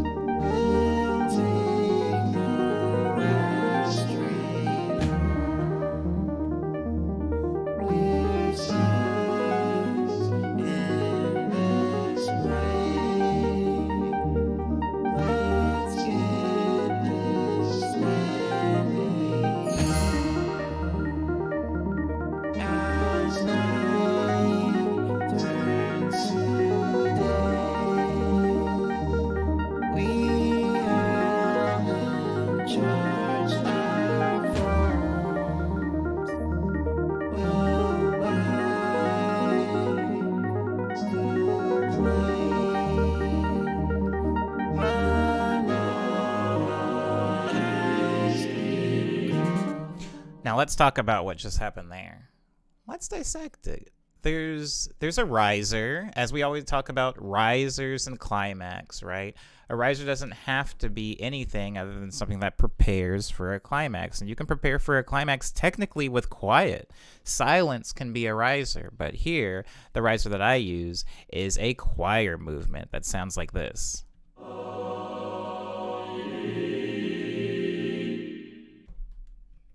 It's beautiful. I like it a lot. Also, something to note is that it's not just these chords that are happening, which is the choir chords. Again, I'm gonna play it one more time, more so for myself than for anybody else. Now, if you listen closely to the choir notes, there's a vowel shift. Now, a vowel shift in choir, a lot of people that have taken choir, or maybe not even me, I haven't taken choir. A vowel shift is if you're just changing the shape of your mouth. If you think about the word weird, it's actually there's a vowel shift in there. Ooh, e, There's like vowel shifts. We think of them as just a bunch of consonants with vowels in the middle, but a vowel shift is just think about the shape of your mouth. Weird. There is a shift in this choir bit if you listen. From an ah to an e. Now, I'm not going to get in a bunch of my personal theory on why I went from an ah to an e. I'm not going to get into a lot of it, but a very, very quick and maybe not doing it full justice explanation of why I do that is I feel like if you're going to rise, you are congesting a lot of things. Think of the entirety of a song before a riser as being a lot of instruments that are playing together.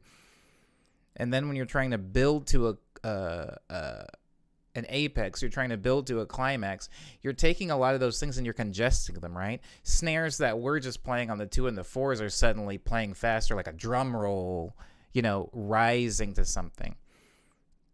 Think of it like congestion, like a big tube and then getting slowly congested.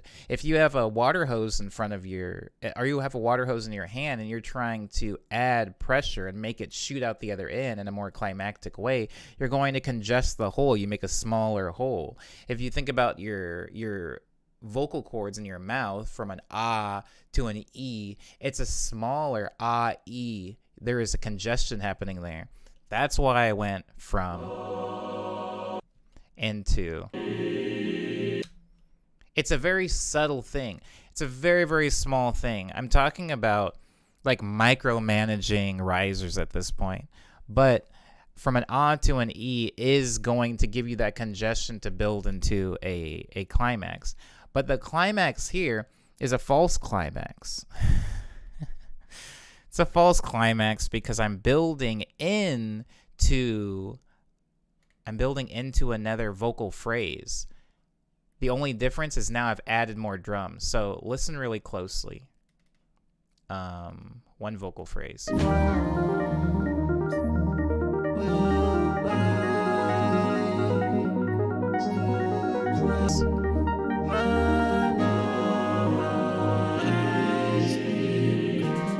Just sits there. It basically rises to a chill point, and I rise again. I will rise again. Watch.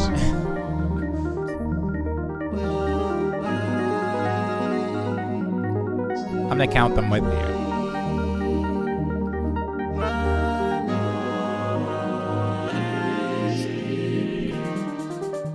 Rise into nothing.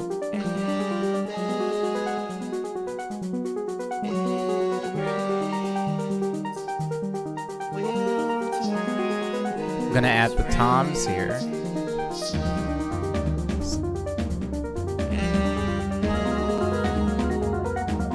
Second rise.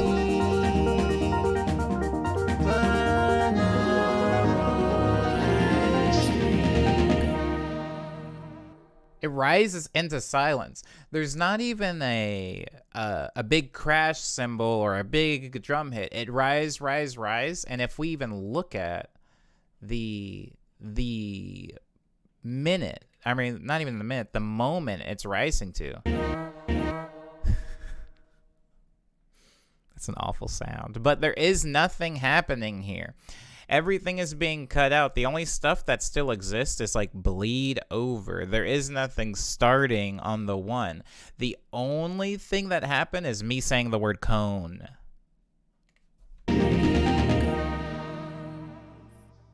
Silence, and it breaks the silence. Now, this is essentially the outro of the song. You can call it the outro because this is how it ends. I'm just going to call it the ending. We have a call and response. The call and response is happening between the vocals. Here's one vocal that's starting the call.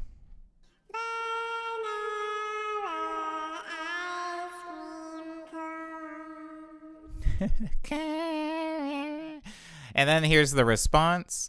Vanilla ice cream cone. So here's what I've done. Here's what it sounds like, by the way, without the formant shifting. Vanilla ice cream cone. I'm hitting the same melody that I was always hitting. But if I zoom in here really quick so you guys can see exactly what's being done, the notes, oh my god, that clicking, the notes here, I'm changing the melody again without the formant shift. Vanilla, with the formant shift. Vanilla, it's this note right here. And then with it. So I bend it down. I'm creating a harmony. And I'm just like, I'm not going to sing it again. I'm going to formant shift it to get that harmony. So again, here is the call.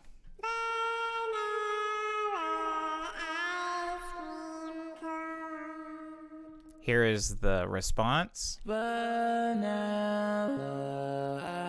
ice cream cone. Here's the second call.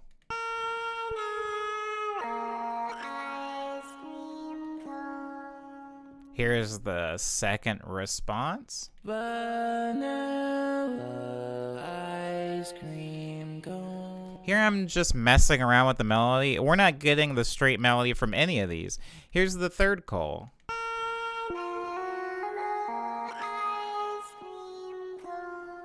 Hear that? Adding much more distortion, adding much more melodic variation to what was essentially da, da, da, da, da, da, a very simple melody. Here's the third response. Vanilla ice cream cone. Here's the fourth call.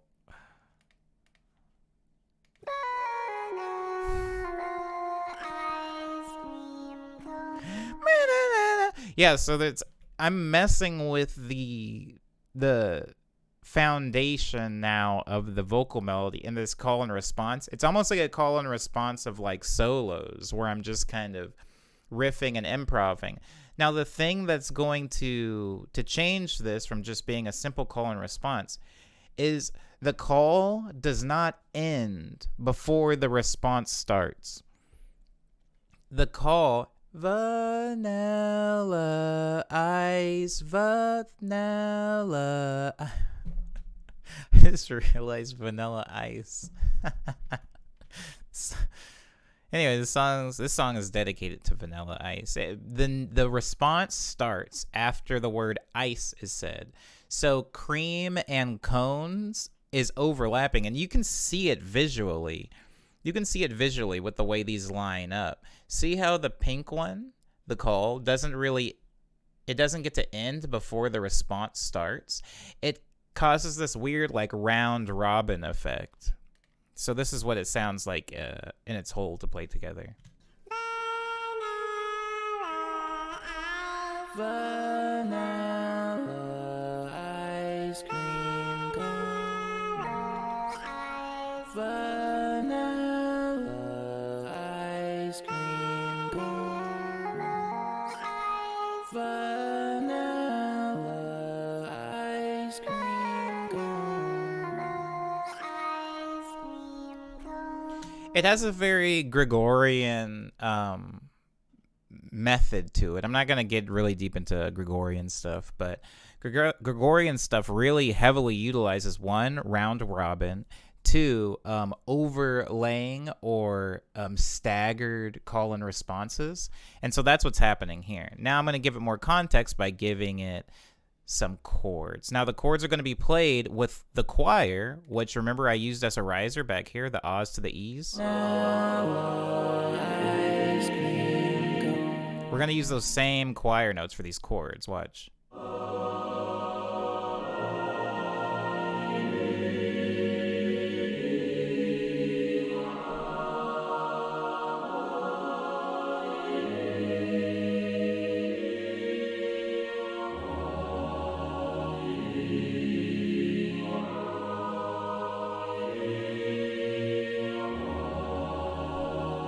Now, something I want to bring to you guys' attention is that the vowel shifting changes every single chord. A, E, A, E.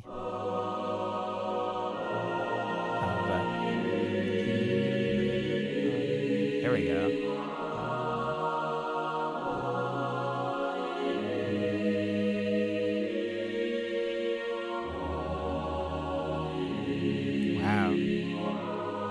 I actually started shifting the vowel faster towards the end.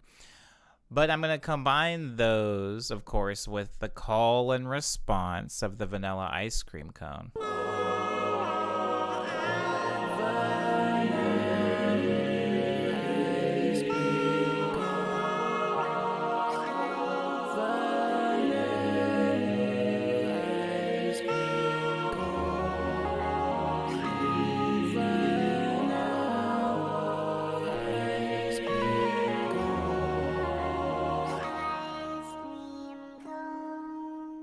And that's how the vocals end.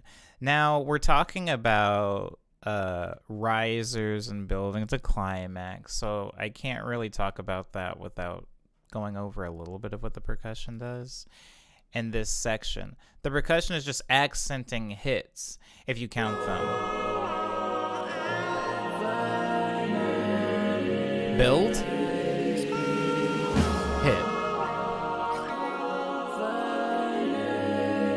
build, hit, and then one more.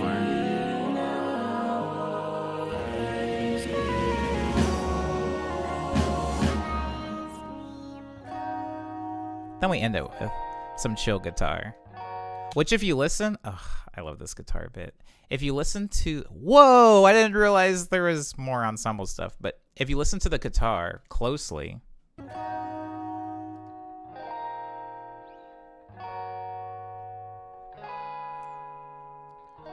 it's hitting the same notes that the choir was, or the same chords. I shouldn't necessarily say the same notes. If I just copy and paste it and put it up here, because that's a thing I can do.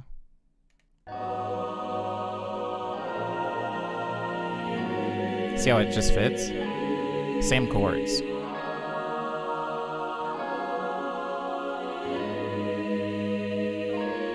So here's it being played at the outro again.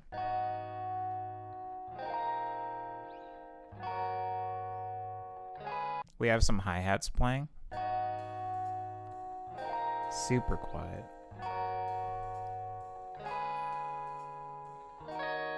And this was a little melody I added for no particular reason, but because I like layers, this one melody is played with glockenspiel here.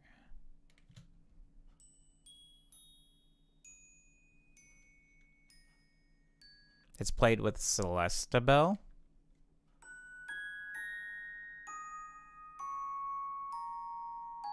And it's played with cello.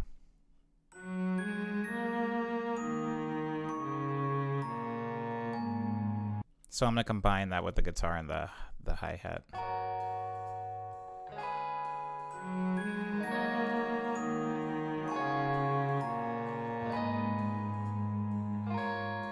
Now I'm adding a double bass. Sounds like this.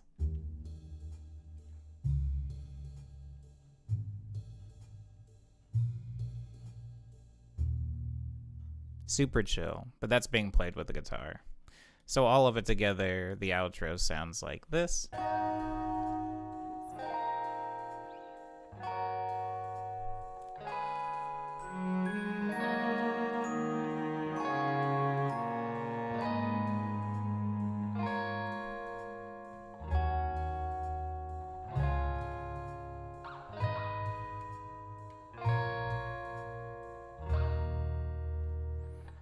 And that's the entirety of Vanilla.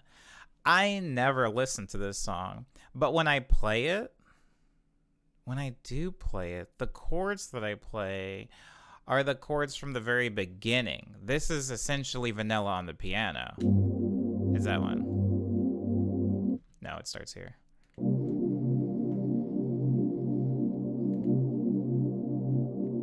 Wow, I play it so much faster than this.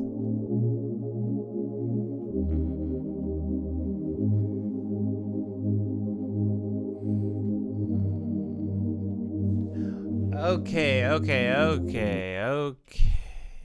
Daniel S says, what VST you use for the guitar? Pretty sure it's Contact.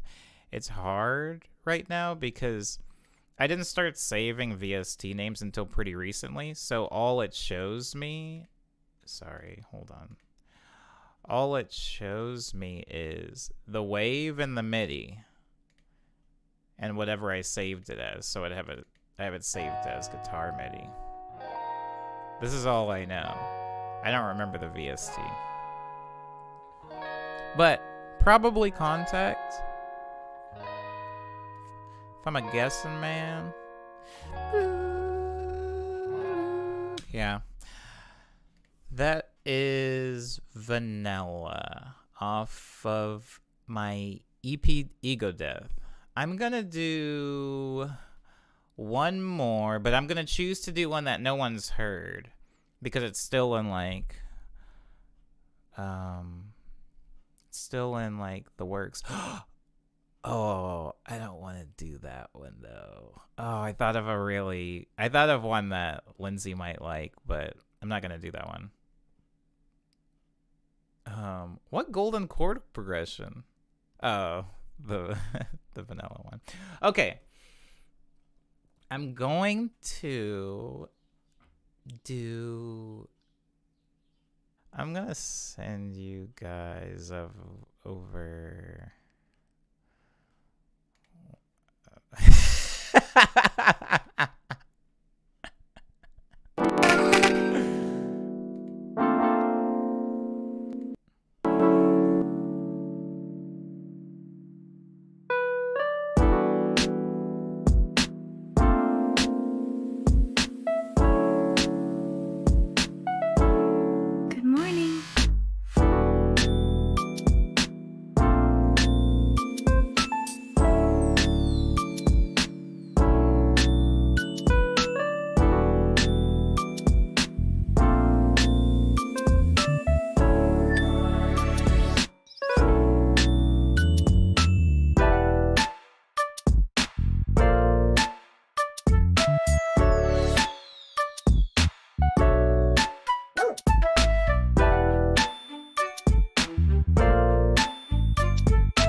Okay, I think this is the right song. I think I got it. So this doesn't leave. This may never come out, but I've been feeling like trash lately and I haven't been able to write anything. So this was like my first attempt at writing again. And it sounds like this. I'm going to put, if I end up finishing this song, I'm probably going to put vocals on it. So it is a very sparse production. Think of it almost like, Not on My Watch.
And it just goes back to that and loops.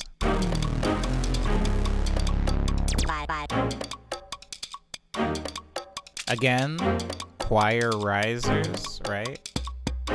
This is one.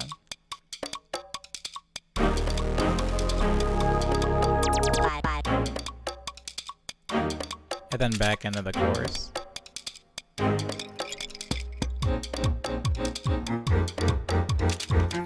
This is very sparse. I'm gonna add some subtle layers to this that aren't just strings and these little ravey stabs.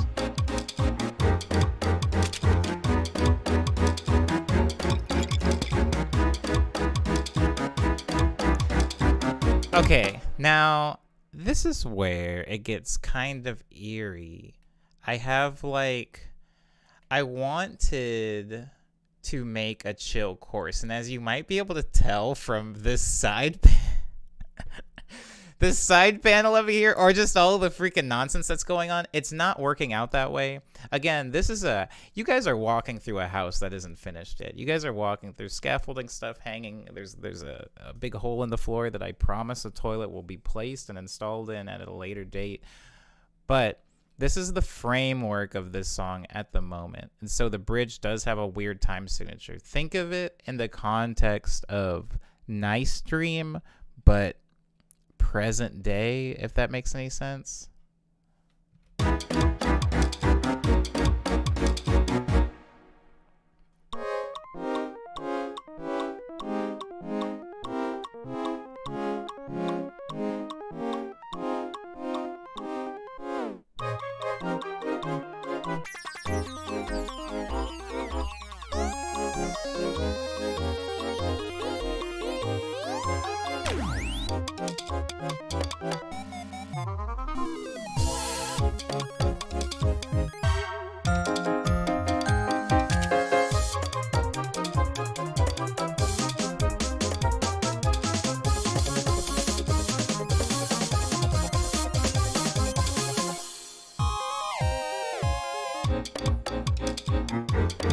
And then it just goes back into the regular hook. But I hadn't done a breakdown like that in years, and I was trying to do like a reductive.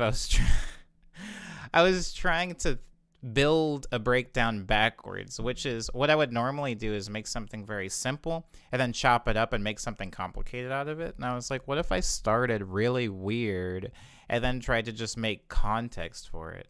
So the weird part is here. It's these triangle chords. I'm gonna solo these out. Sounds like Bon Bon Part 2. These are the triangle chords. The reason they're called triangle is because the waveform is a triangle. Let me solo them.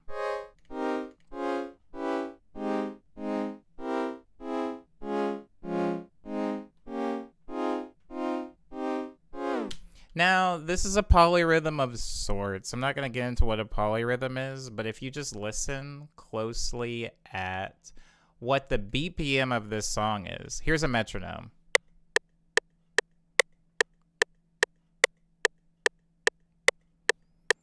Now listen to that in context of how the chords are being played.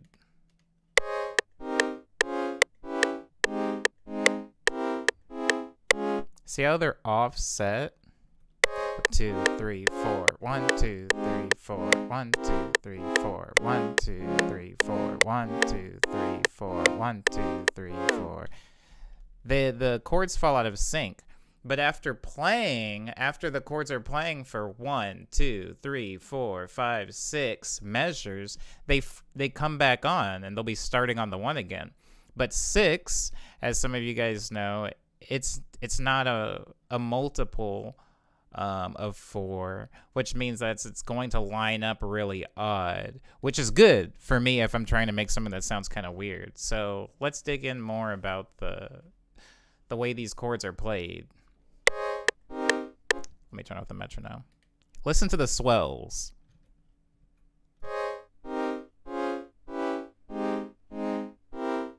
One swell per chord. Now watch how they change.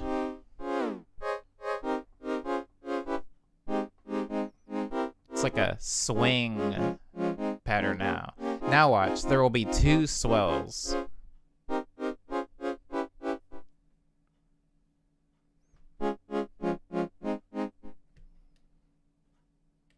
Now, there's 3. Now listen how fast I get here.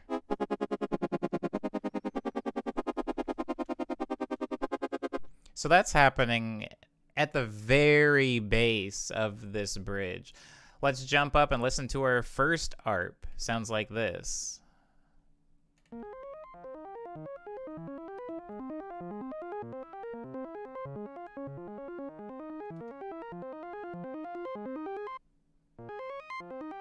Here's a third ARP.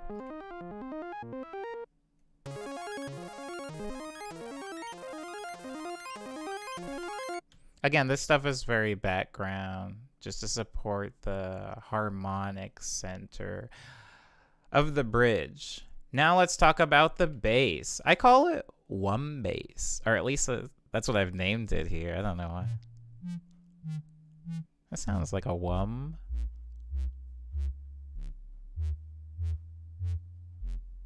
Then it speeds up.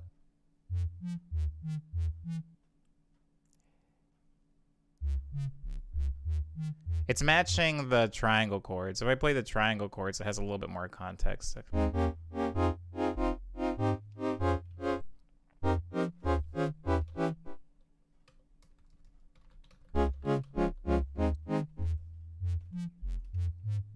it builds again.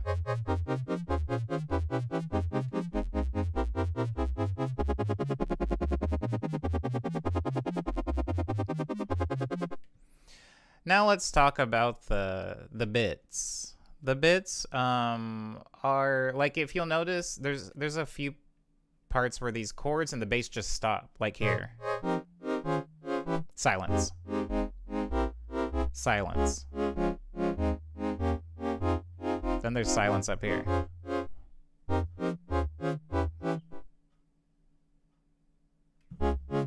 See? All those things are muted, and so I'm going to be plugging some random stuff in there. Here's what happens in the first one. Guys, I remember when I first figured out how to make this sound. I'm not even talking about the chord, okay? Let's not even talk about the chord, because this is the chord. Let me get a little closer. This is the chord right here. Let's mute that for a second and just talk about this thing that's happening up here. Something happens if you play, and I apologize if any of this is like hard on your speakers or it sounds bad, but if you take a note like this, what is that? Well, it's a square wave and it has a little bit of vibrato in it. And you play one of those notes a little bit higher, you can hear a little bit of phasing. If you play it even higher, you can hear a little bit of phasing, that click.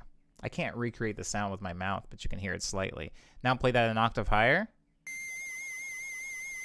Hear that weird, like, wiggly sound in there?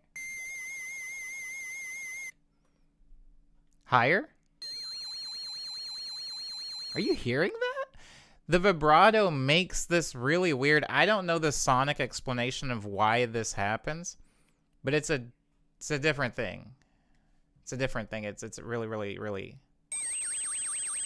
Yeah, hear that?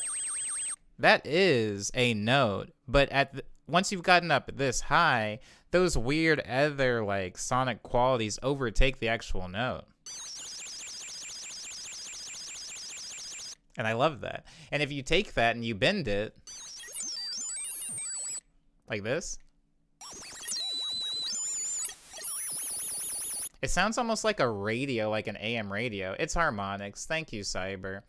But if you have like a single oscillator and you're doing modulation or vibrato, you know, on it, you'll get this.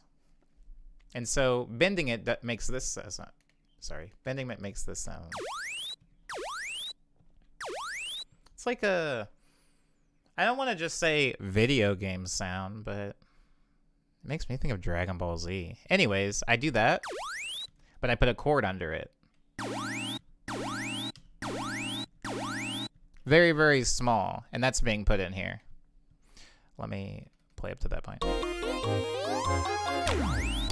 Yeah, that's it. What else is happening? Well, there's a bass note that's bending downward. There's a bass note that's bending downward. I don't remember where it is. And here's another one. Here's another one. Hear that? That's fun.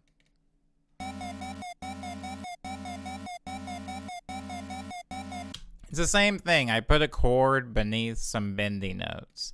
And then right after that, we have English horn, I believe. Yeah, it's an English horn way up here. Very, very short-lived combination. It comes back. I love that bit. It reminds me of Oompa Loompas, but I'm going to stay on focus for this part right here. If you think about it as like a melodic hot potato, right? There's a specific chord progression and a melody that I'm trying to get out, but if I keep changing the character or the timbre of the things that are carrying that melodic or harmonic information, it has like a plunderphonics, haphazard, random feel.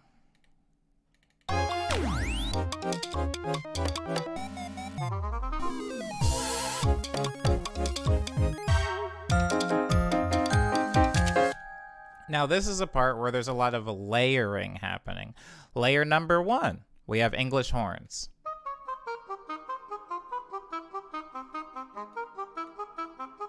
Oompa Loompa English horns. Second layer, we have a clarinet.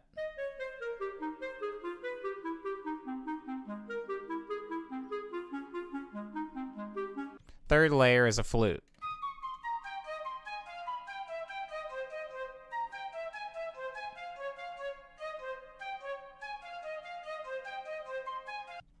So what do all these layers have in common? You guessed it, they're woodwinds. They're woodwind instruments. And when you combine a lot of woodwind instruments, it's harder to tell them apart, especially if they're playing in the same octave, which some woodwind instruments just can't play in the same octave as others, but I'm not going to get into that right now. I will say that they kind of blend together, but they create a louder or a fuller feel. I don't want to say louder. Completely forget that I said the word louder. It's a fuller sound.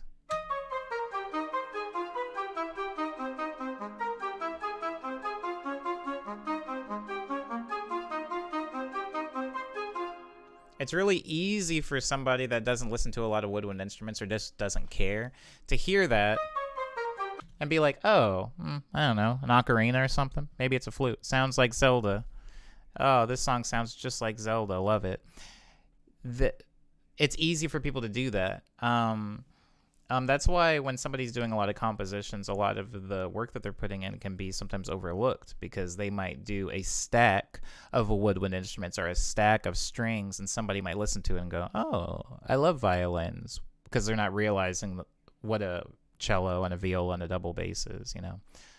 But anyways, that's a layer. What's that being played on top of? It's being played on top of an arp and those weird triangle chords. Oh, and bass, I guess. And some weird drum stuff.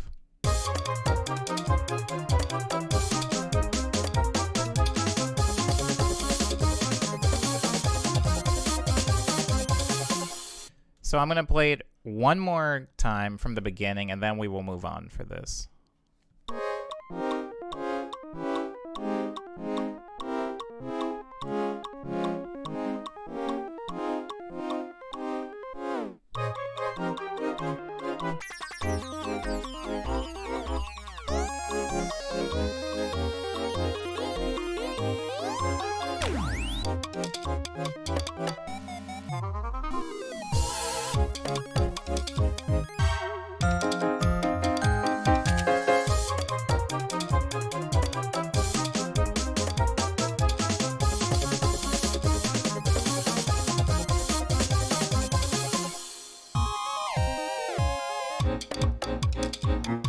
Then it builds back down into the hook.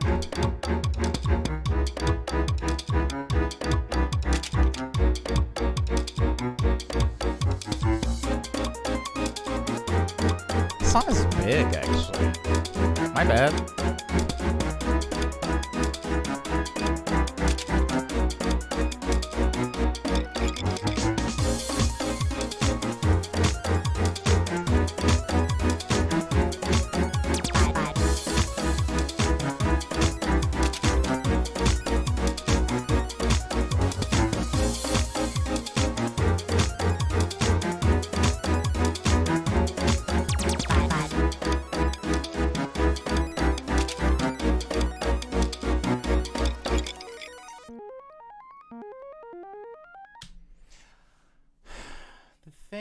thing that I was gonna show you, Lindsay. Hold on, I'm gonna send you guys to a thing really quick. Why do I laugh? It's something's funny about it to me.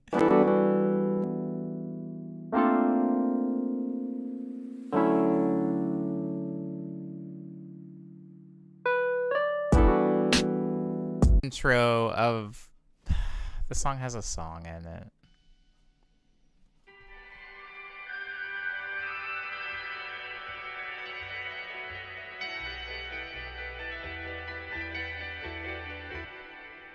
It's in there.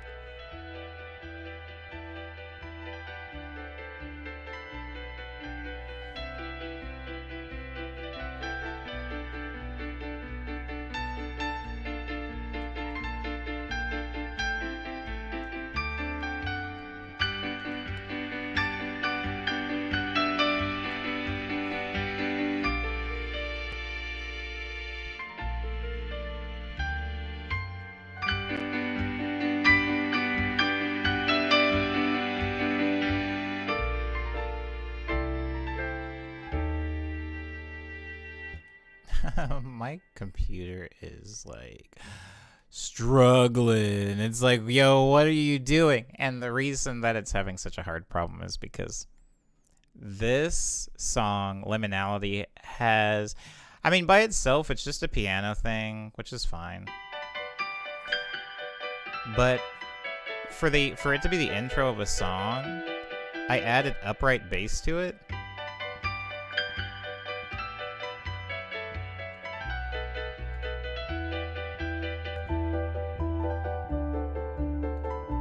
There's it without the filter. And there's also strings on it.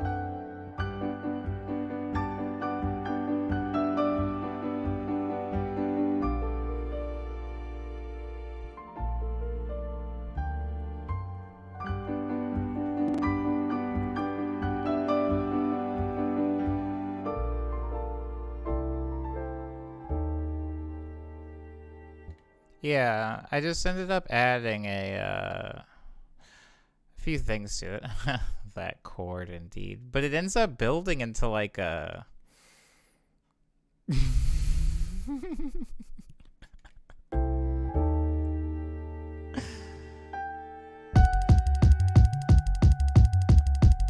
made it the intro to like this. I mean, I'm gonna put vocals on this eventually.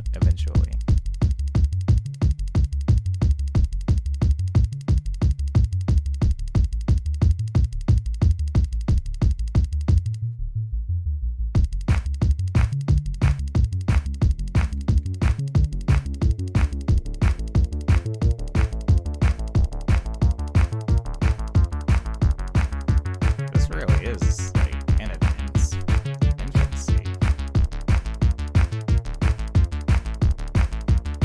Yeah, I'm not gonna talk about what the vocals from that sound like or will sound like, because that's not actually what I wanted to show. That was just because I think that Lindsay would like the intro.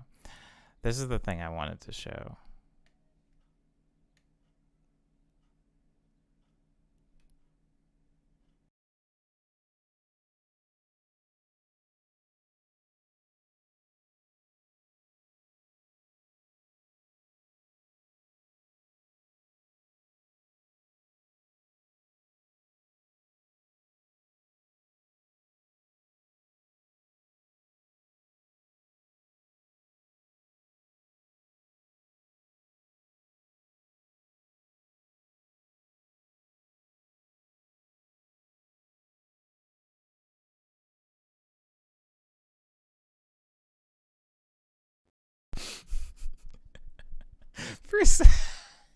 For a second, I forgot you guys could hear me. I mean, see me. I forgot that I hadn't sent you to like a little loading screen.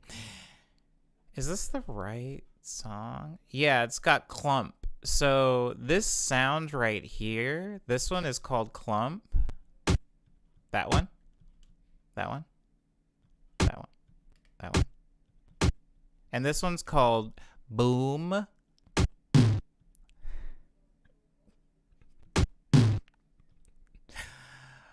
My poor drum programming is funny to no one.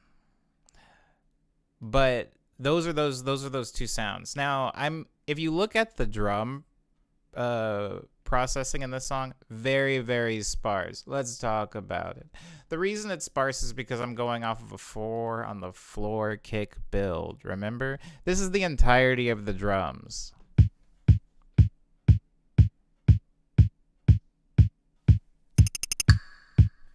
That's it. For the verses. It's being played on top of an ambient bit. The music that I'm making right now, I'm trying to... Hi, May. Aw, I'm glad. And you like Liminality, so that's what it sounds like with strings and bass.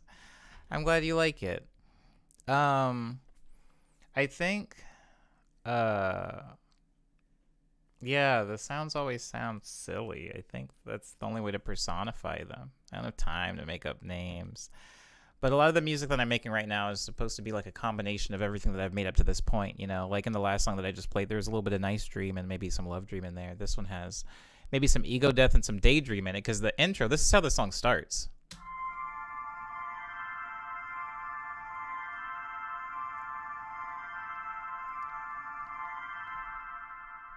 That's the intro of the song. I really like having songs that have no, like I like it when the reverb is so big that it kind of tears apart what notes. You can't pick out individual notes.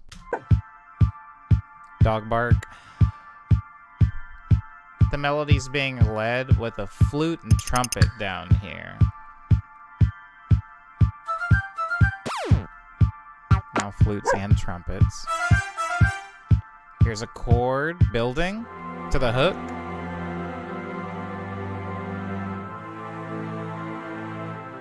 The hook.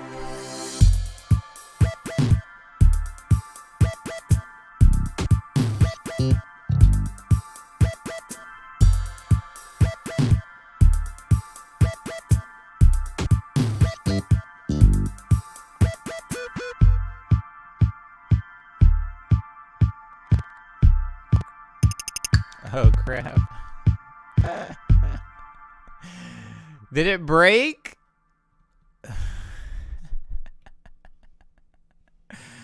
Did it break? I have to end this soon anyway. Oh wow.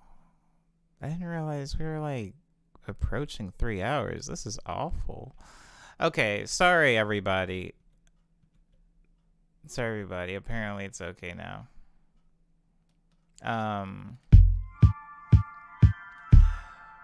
But this song's hook and this song's intro have the same build, the same, what's the word I'm looking, composition. There it is. Very simple.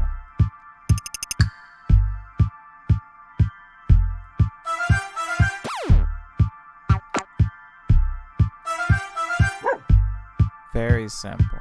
And then here's the hook.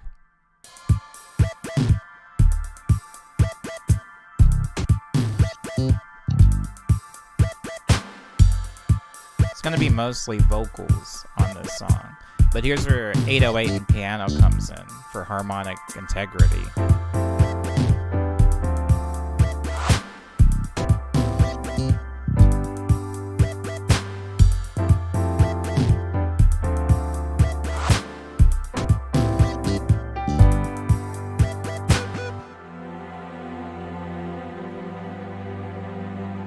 String, string, string, string, string, string.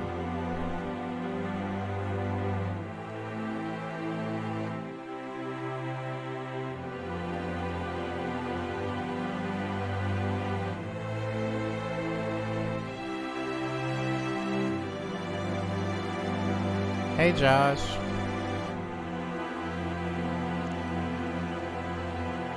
Back to the hook, no drums.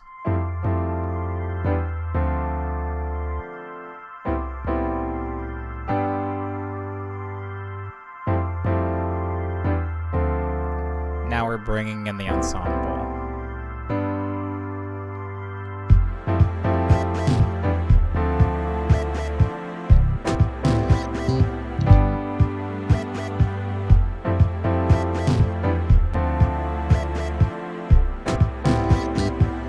Now we're bringing in the full percussion.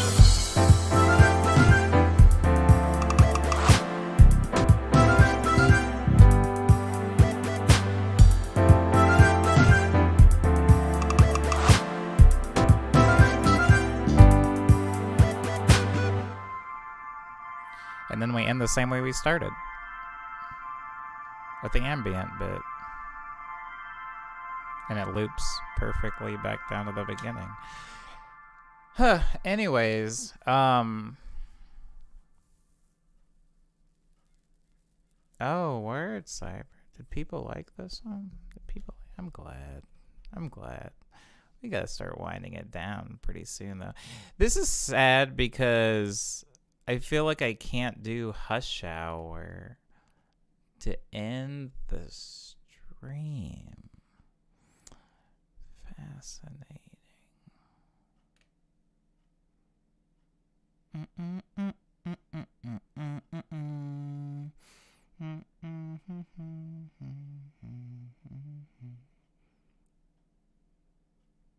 Some of the stuff in here I don't recognize. I just want to make that very clear. So when I'm like looking through the side menu, I'm like reading stuff I don't remember making. Jaime says, any chance we could see something from Love Dream? That would be okay. Oh. Jaime, Love Dream would be even harder to open than Nice Dream. Nothing is going to open in a Love Dream song. But to prove me right, look at all this stuff. To prove me right, I'm going to try to open a track and we'll see how. Oh my god.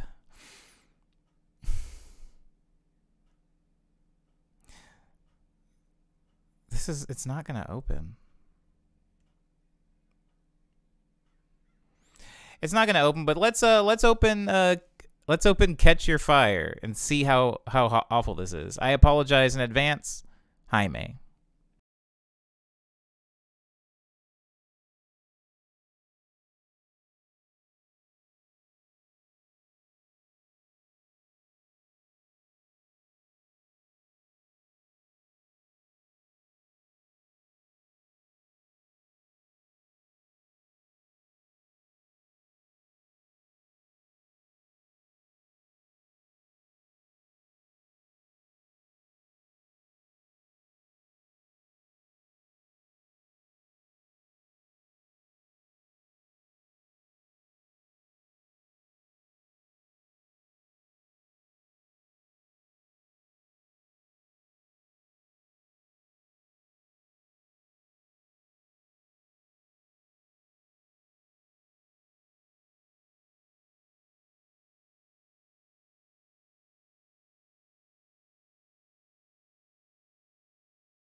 Okay, so, well, hold on, sorry.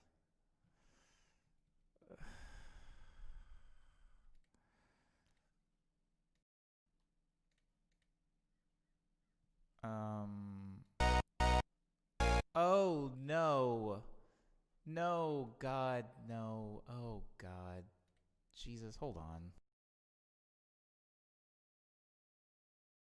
It's worse than I thought, guys. It's worse than I thought. And I thought it was bad. I got a notification that said 22 samples were unrecoverable. 22, guys. 22.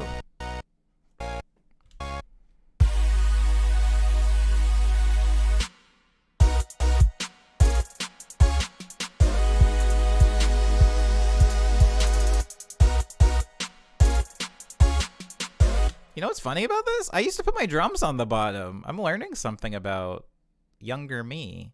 I mean, also I sucked, but I would put my drums on the bottom.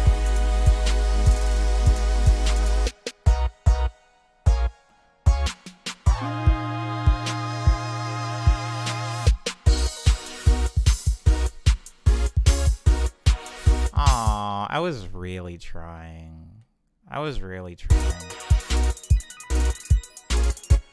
Look at that ARP. Oh, look at little Omni go. Look at him try. Wow.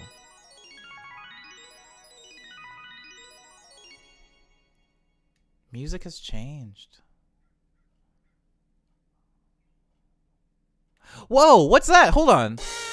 Oh.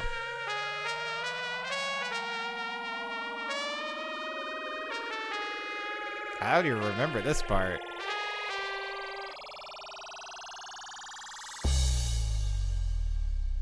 Oh, that's not gonna load. Oh, this was Jimmy's verse.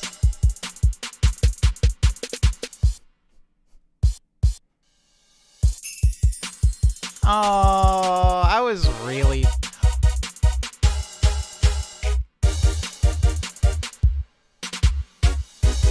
Oh, this is funny. It's like my first kickflip. Anyways, this was horrible. Whoever asked for this. You can't... Anything pre-Speed Dream, and maybe even some Speed Dream, is like... It's not gonna be pretty. Most of it is not gonna open. I saw somebody ask for Ghost Me. That I can do because there's nothing to that track.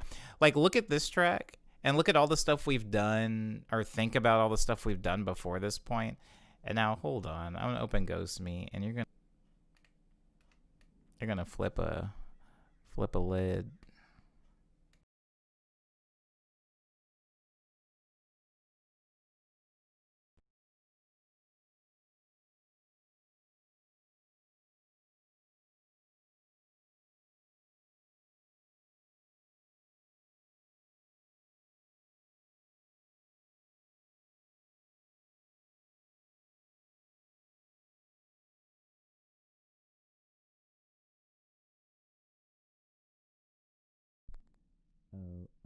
Oh, it's magic.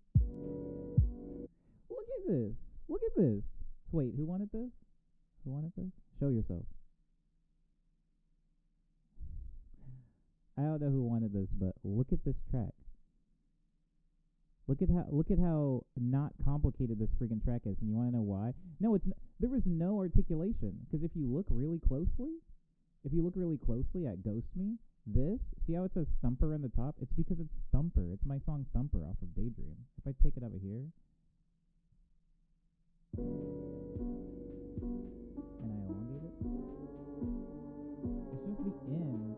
Look at that. It's the end of a song. All I did was pitch down my song Thumper.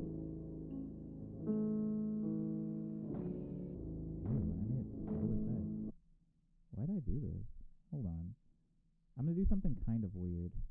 I'm gonna do something kind of weird.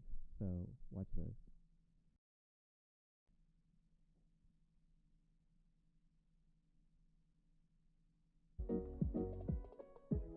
Ew, why does it sound like that? Ew. Yours gonna sound like that? Yours gonna sound like that? Only just gonna sound like that. I have to take this off.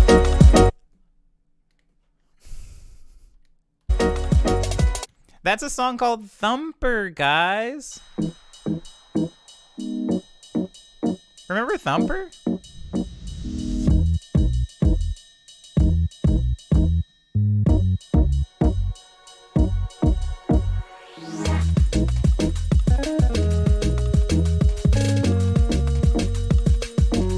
I'm not gonna play this whole song. No one wants to hear this song, but the end of it. Wait. This part reminds me of Coldplay.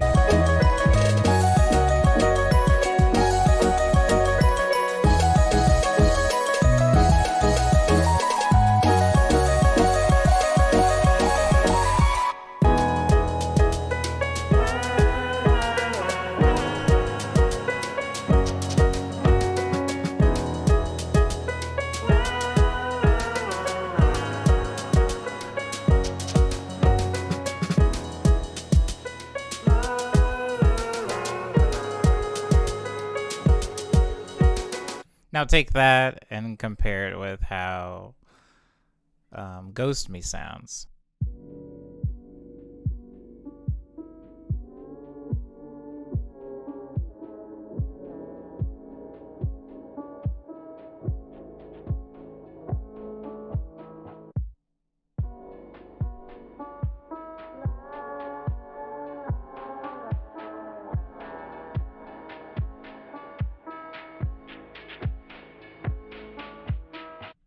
Builds to this. I'm gonna skip around. We ain't got time for this.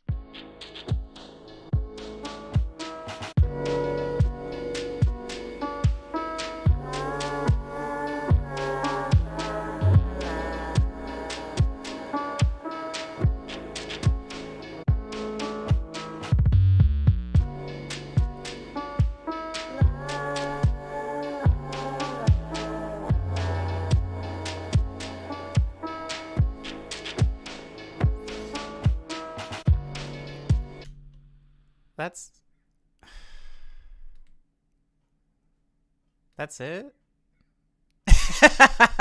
That's it. That's the entire song. It does a little thing at the middle, but what I want to talk about is... Wait, hold on. Somebody said, where's FL Chan? I don't know. She's in here somewhere. Let me put her on the mains. Let me have her plugged into the mains. Oh, actually, I don't remember where I put her. She's somewhere in there. She's somewhere in there chilling. The people that don't know what FL Chan is like, what the heck is he talking about? I don't know. She used to be over here in this part, but she's not over there anymore. Oh, I kind of miss her, I guess.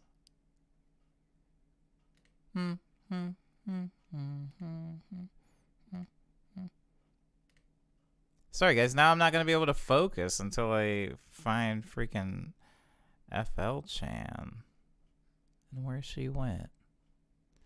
There's a lot of plugins now that I'm realizing as I scroll through them that I just do not use. I don't use half these things, guys. It's weird to think about, right? Oops.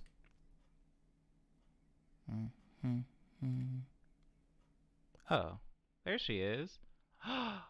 Oh, and it made my voice do a thing. That's nice.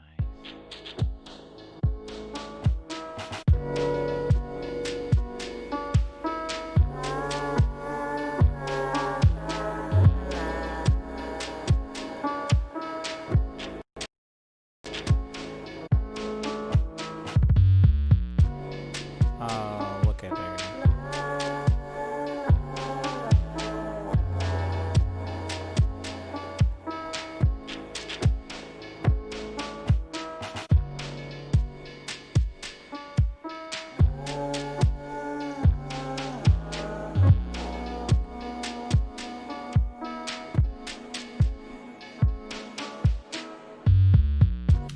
Now, as you can see, that the entirety of the song is obviously just oh crap.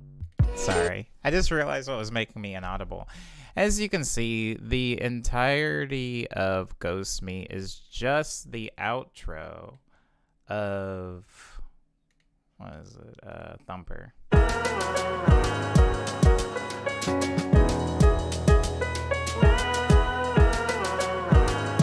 There's it played at normal speed.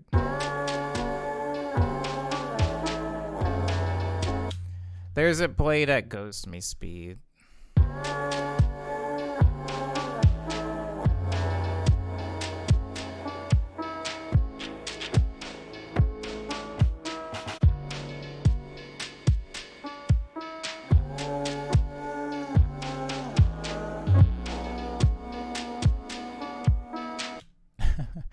Daniel says, what's in the LOLI folder?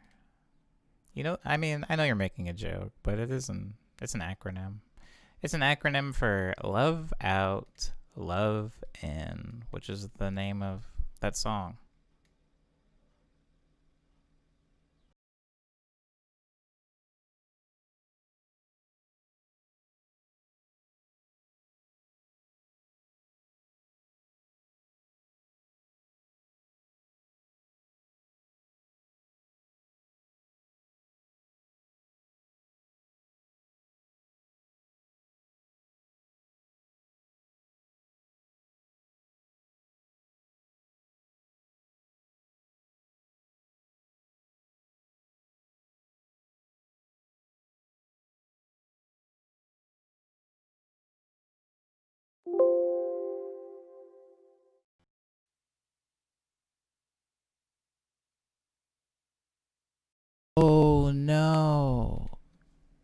Something wouldn't load. I don't know what it is. Oh, it's all of my vocals. Oh, no, it's not. Hold on.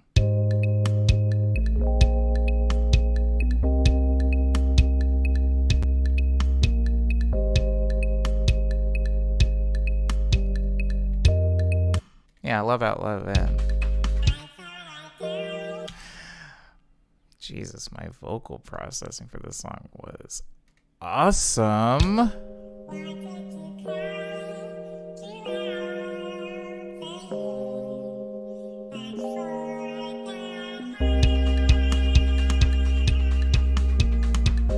This is hilarious.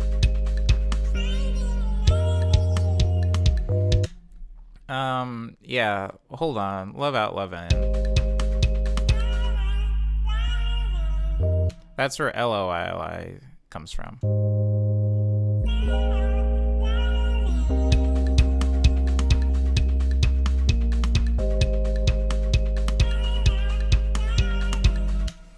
Love out, love in. I'm gonna do one more thing, and then we do need to like leave. As Cyber says, we're about to be here for 3 hours, guys, and I feel for you. I do. What a nightmare. Okay. We've covered all of those. I'm not going to open any of the newer songs I'm working on. Again, since I already have done some of that, just like some exercises that I was working on. This, right now I'm going to go into, unless I see anything in the chat. There wasn't anything in the chat that anybody specifically wanted. Is there?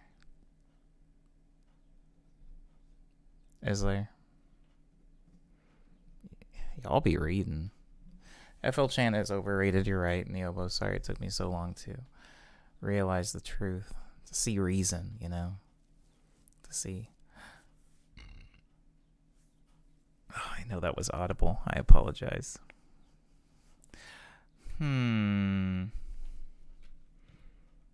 I know there's like lag in the chat, so I'm waiting because I don't want to open a track and then somebody to ask for one and for them to feel that I've ignored them.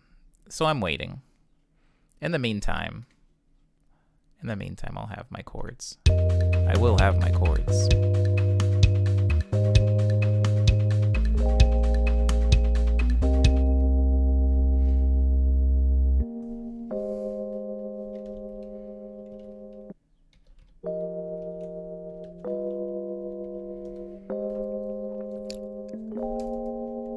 I don't think Venomade will open either.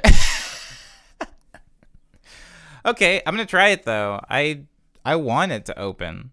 I don't think the vocals will load is the problem. And I don't even know what folder that's in. Hold on. I done forgot how to spell. Venomade. Where would Venomade be? Venomade. Oh. Fingers crossed, baby.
Okay, so 16 samples will not load.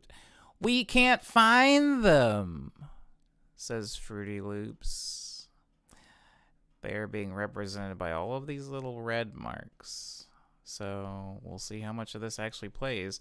But I'm going to go off of sight and say the things that aren't going to play are my vocals. So, yeah, I'm sorry. Just the music.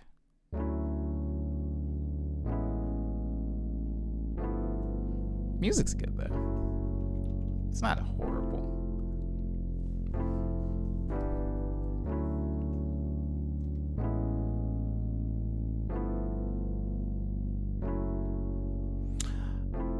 I was still using beat map.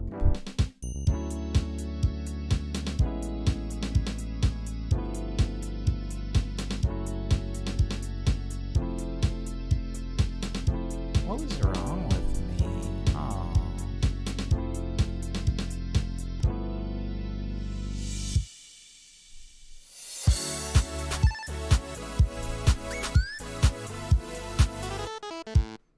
That still plays.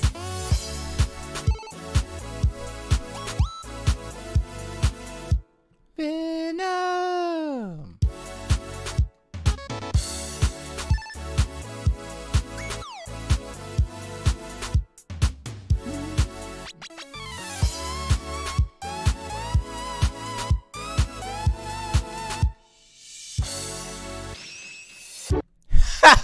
Wait, that's a Dragon Ball Z. Look, it just says Dragon Ball Z sound effects. Omni, you're better than this. That's funny. Go. Anyways, how about that?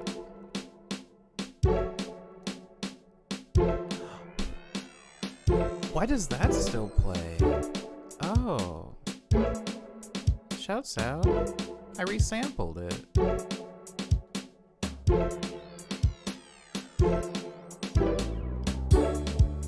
Okay.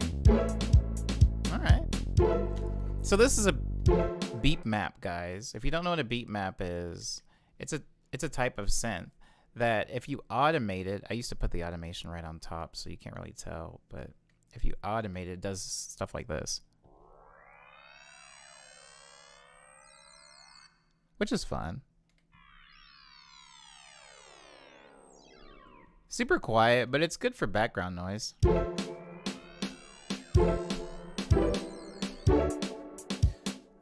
We go from that back into the chorus.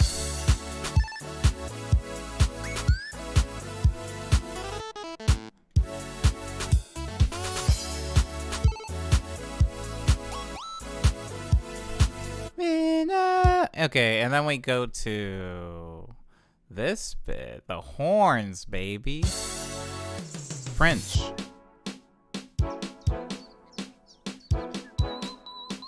Aww.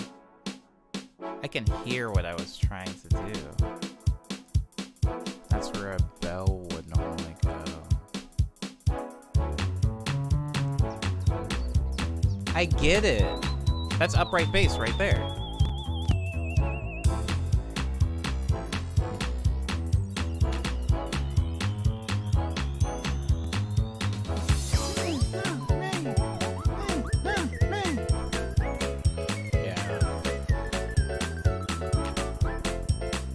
Really long solo, but it's good.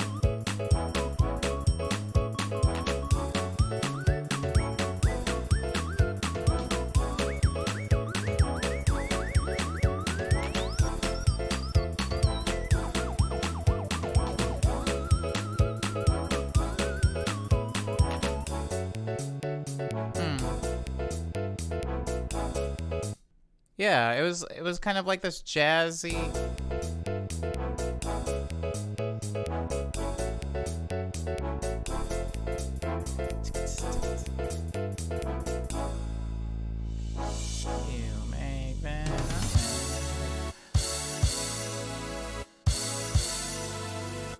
I was just going for like a jazzy outro. Those of you that have heard Daydream or even sections of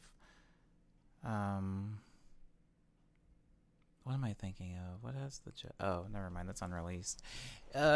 Daydream has kind of like those jazzy breakdowns in it. And I was trying to do that here. I mean, I did it, but I just think that I I have the skill to do that a lot better now. Thank you, Umbe, though. I'm glad that you like it. Wow. So many broken songs. Really, only the last like 4 or so releases are recoverable. I hope that doesn't continue as like a trend with me. Or I just kind of leave a wake of destruction and loss. But hold on, because there is something. I think I've lost it, which is okay. There will be another one of these. There will be another one of these. I know what I'm going to open, though. To leave you guys on, and then ultimately end the stream. It would help if I remembered the names of my own. Oh, Christ. So freaking many.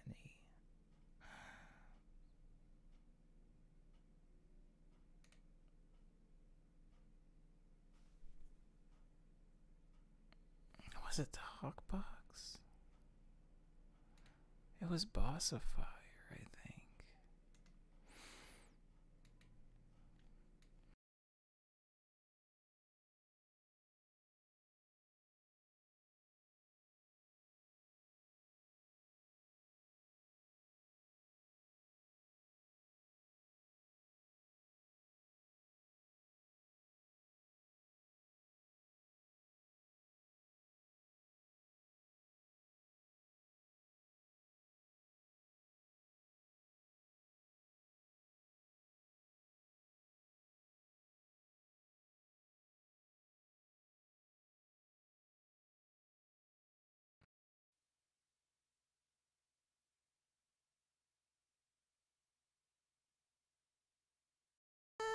Okay.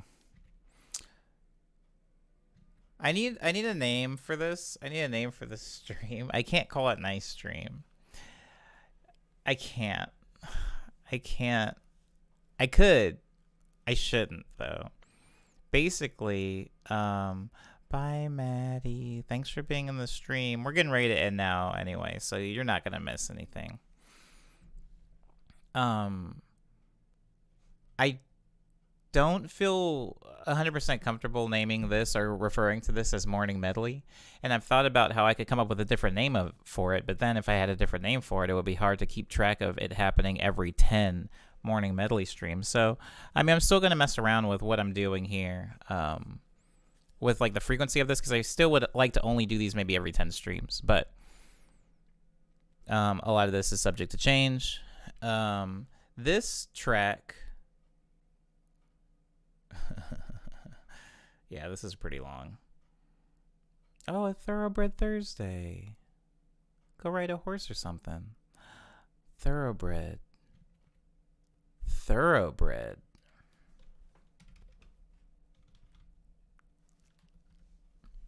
Thoroughbred.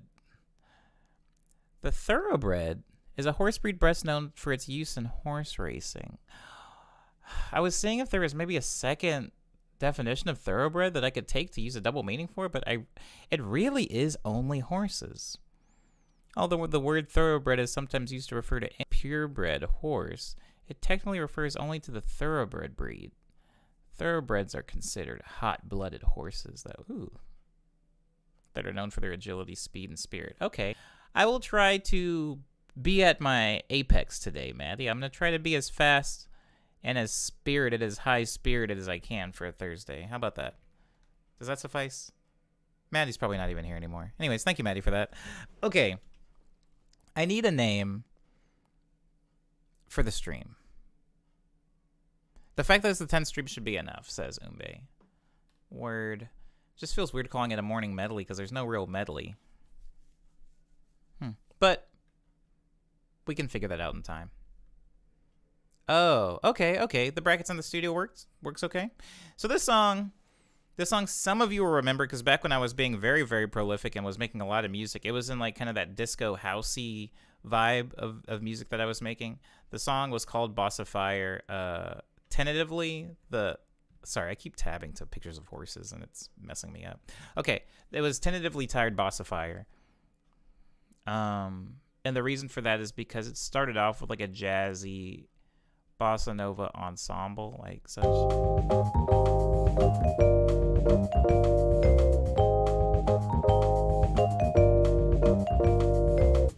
That's the entry of the song. Somebody brought it to my attention that this is a very similar, although not the same as far as key, but similar melody as Not on My Watch.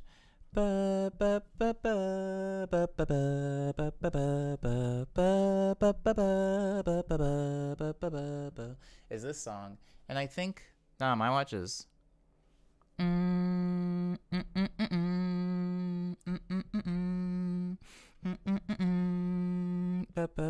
so they're very, very similar. Yeah, Not on My Watch vibes, says Lindsay. Absolutely.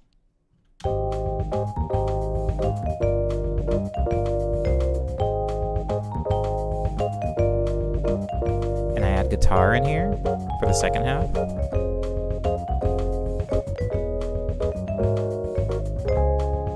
Guitar.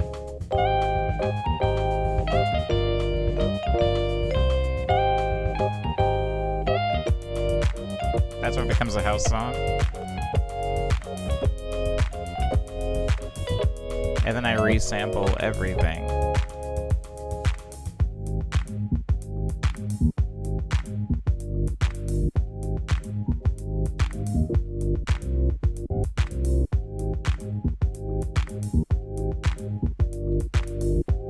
Oh, I was good. What happened to me?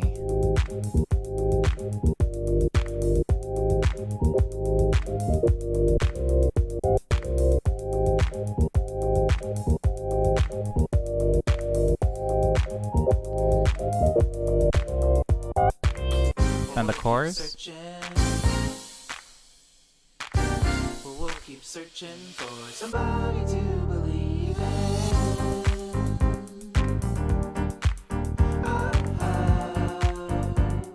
Somebody to believe in.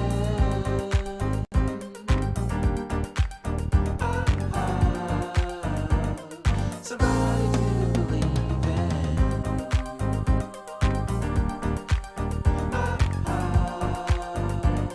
Somebody to believe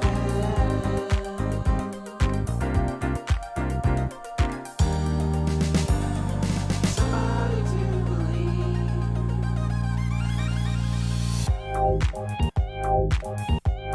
Then back to the,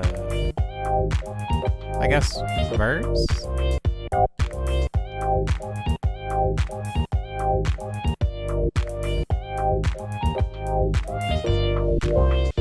Well, we'll keep searching. Well, we'll keep searching for somebody to believe There's bongos there? somebody to believe At the choir? somebody to believe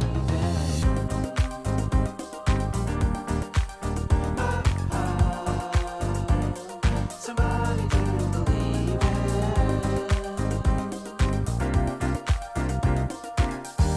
At a solo? somebody to believe.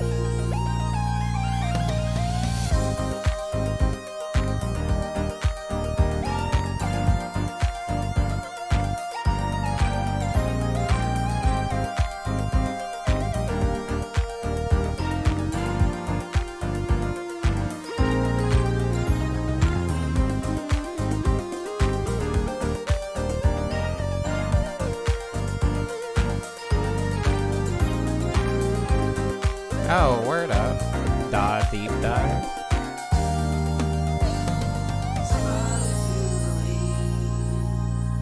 And then it ends the way it started.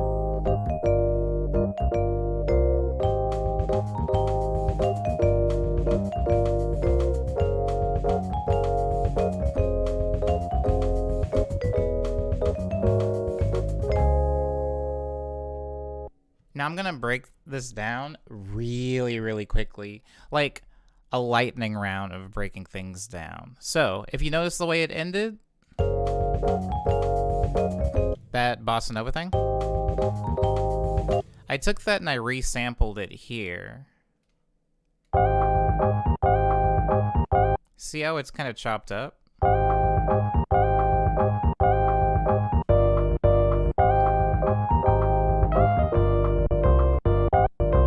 All I did was chop it up. A lot of people will go, well, how do you get the samples for like these funkier bits? All you have to do if you want a funky sample is play something. Well, this is gonna sound like I'm making a joke or I'm like trying to oversimplify something. But if you want to have a funky sample, make a jazzy song, make a jazzy bass line, make a jazzy piano riff, maybe make a jazzy guitar part to go with it. Take it all, sample it, maybe put like a flange or something on it like that, and filter it up, and it'll make it sound funky. Because one could make the argument that this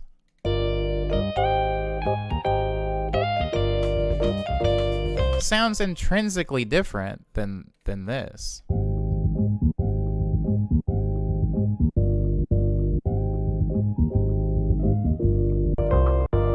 Even though it's the same notes or whatever. So that's how I get the funky samples. Just make a song and then sample the song you made. And that's how I get the intro plus the verse, which is just that sample with drums under it.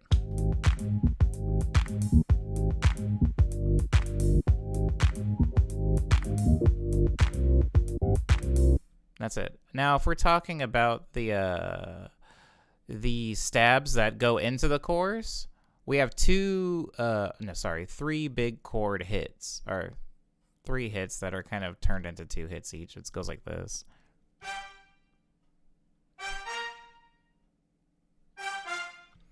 So those are the 3 hits. I'm going to accent those by having piano.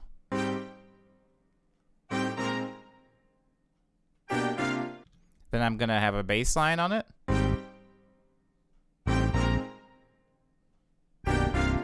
Put some crashes on it.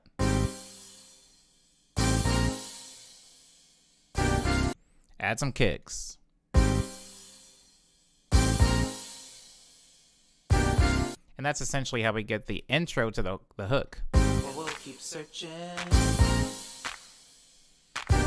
We'll keep searching for somebody to believe in. So that's it. Getting into the chorus is going to be even easier to break down. We have your piano chords, which I have the MIDI here, luckily, to show you guys. Remember how now I like having the wave, but also the MIDI, so I can show you guys that.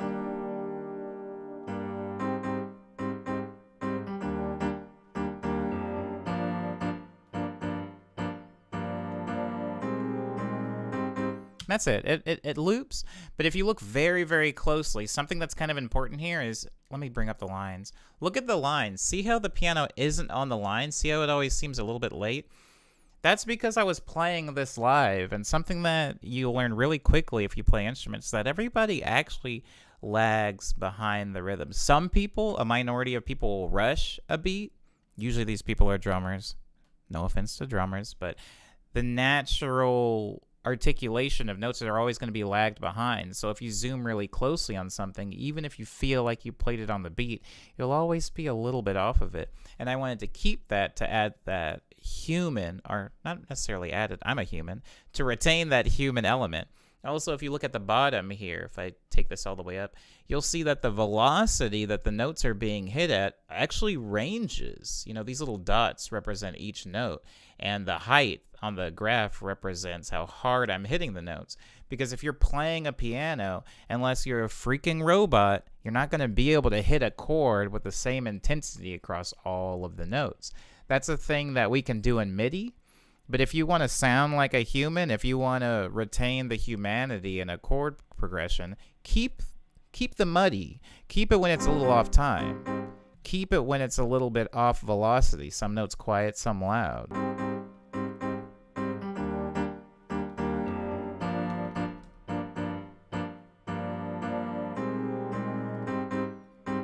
And that's the piano bit. Here's the bass line. Same principle, but of course simpler, no chords.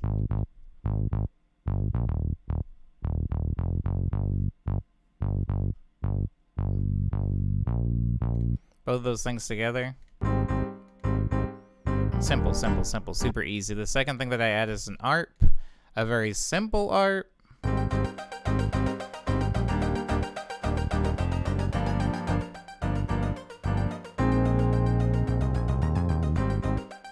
Very, very simple. I'm not showing the vocals yet just because I just want to go over all the music stuff.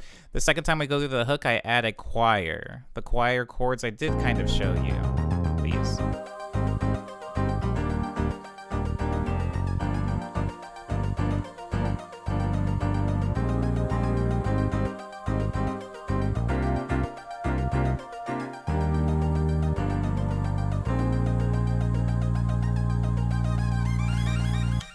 Now, something interesting that happens at the very end there, I'm just going to talk about this super, super quick. This is the ARP, right? If you look at the end, it trails upwards. But that's not the only thing I'm doing. I'm also introducing a delay or an echo. So listen.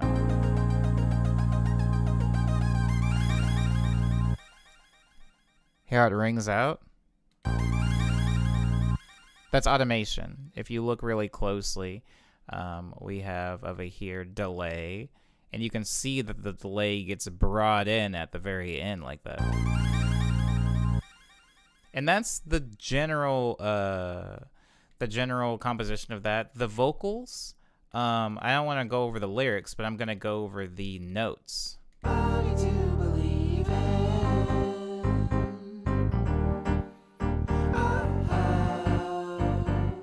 Somebody to believe in. That's all it is. And then somebody to believe in. But if I go all the way to the end, once we've added the lead synth, the solo, I give those notes to glockenspiel, xylophone, and pizzicato strings. I'm going to keep the choir in for context.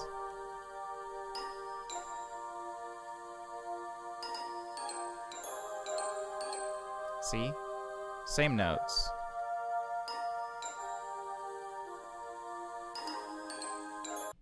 Same notes. Same notes as the vocals. Somebody to believe in.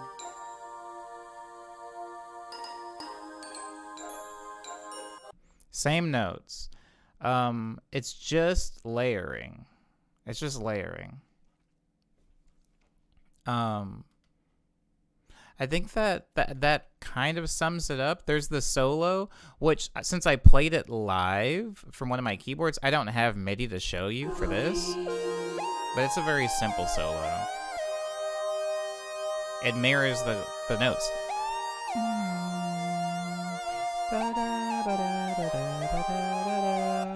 I'll play it with the pizzicato so you can hear.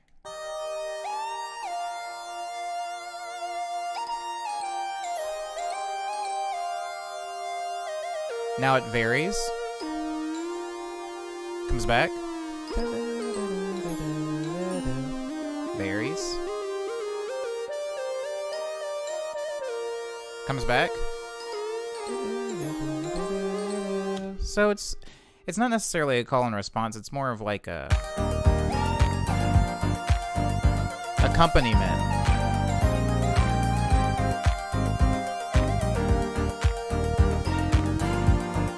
Okay.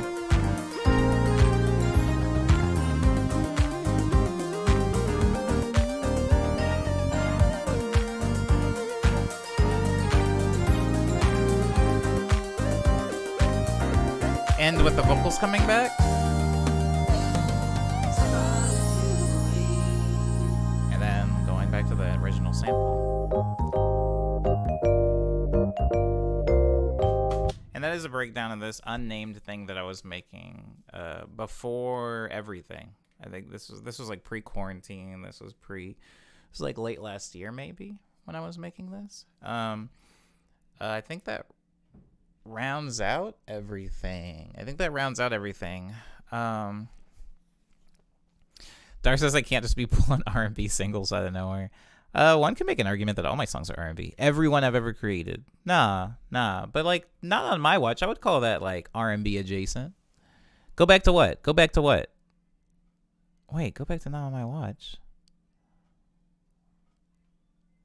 Go back to what? I already, I did it. I did everything. I did all the things. There are going to be more of these. The plan currently is to do one of these every 10 morning medleys. Since this is 160, the next one naturally fall on 170.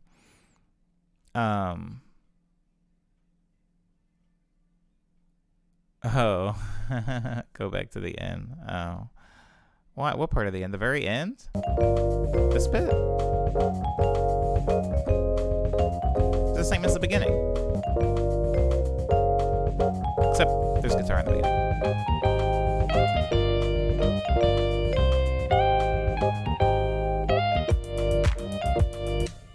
Anywho, yeah. I'll do one of these every 10 streams, or at least that's the promise right now, or the goal, I should say. This was very long, so hopefully they don't always end up being 3.5 hours. Jesus Christ. But this was the first one, so I think I was still working out a lot of kinks. I didn't start exactly on time, and I was running into a few issues that I still probably need to spend some time working out for the kinks and stuff like that. But everybody that was in here, thank you. It does feel weird without being able to end on Hush Hour. But that's it. Oh, crap. I should say this. Tomorrow's stream is canceled. I probably should have led with that. I should have said earlier in the stream. The 161st stream is going to happen on Monday, not on Friday. And that's because I have a meeting that literally starts at 9. And I thought about streaming an hour earlier, like streaming at 8. But I know how hard it is for me to end a stream like right at the 59th minute, and I don't want to, like, the meeting's kind of important. And so instead of trying to push it early or do it later, there won't be one on Friday. I do apologize, honestly, to everybody. You guys know just as much as I do that, like, I really like being consistent with things. I don't really like skipping days. For example, for the morning medleys, I think I've only skipped one day out of the 160 of these. And it was because it was a holiday, and I wasn't going to be home. Like, if I'm home, I'm streaming, and so this is like kind of a bummer for me. But I'm just going to call it. Let's just act like I didn't skip it. Let's just call it a 3-day weekend, because this one was very long. This one's almost 4 hours, so instead of having another one tomorrow, let's just say this one could be split into 2. I will be back though Monday for the 9 a.m. stream for 161. Hold on, wait a second. Wait 1 second. Wait 1 second. Maybe I can play Hush Hour. Project file for Hush Hour? Is it even called Hush Hour in FL Studio? Whoa.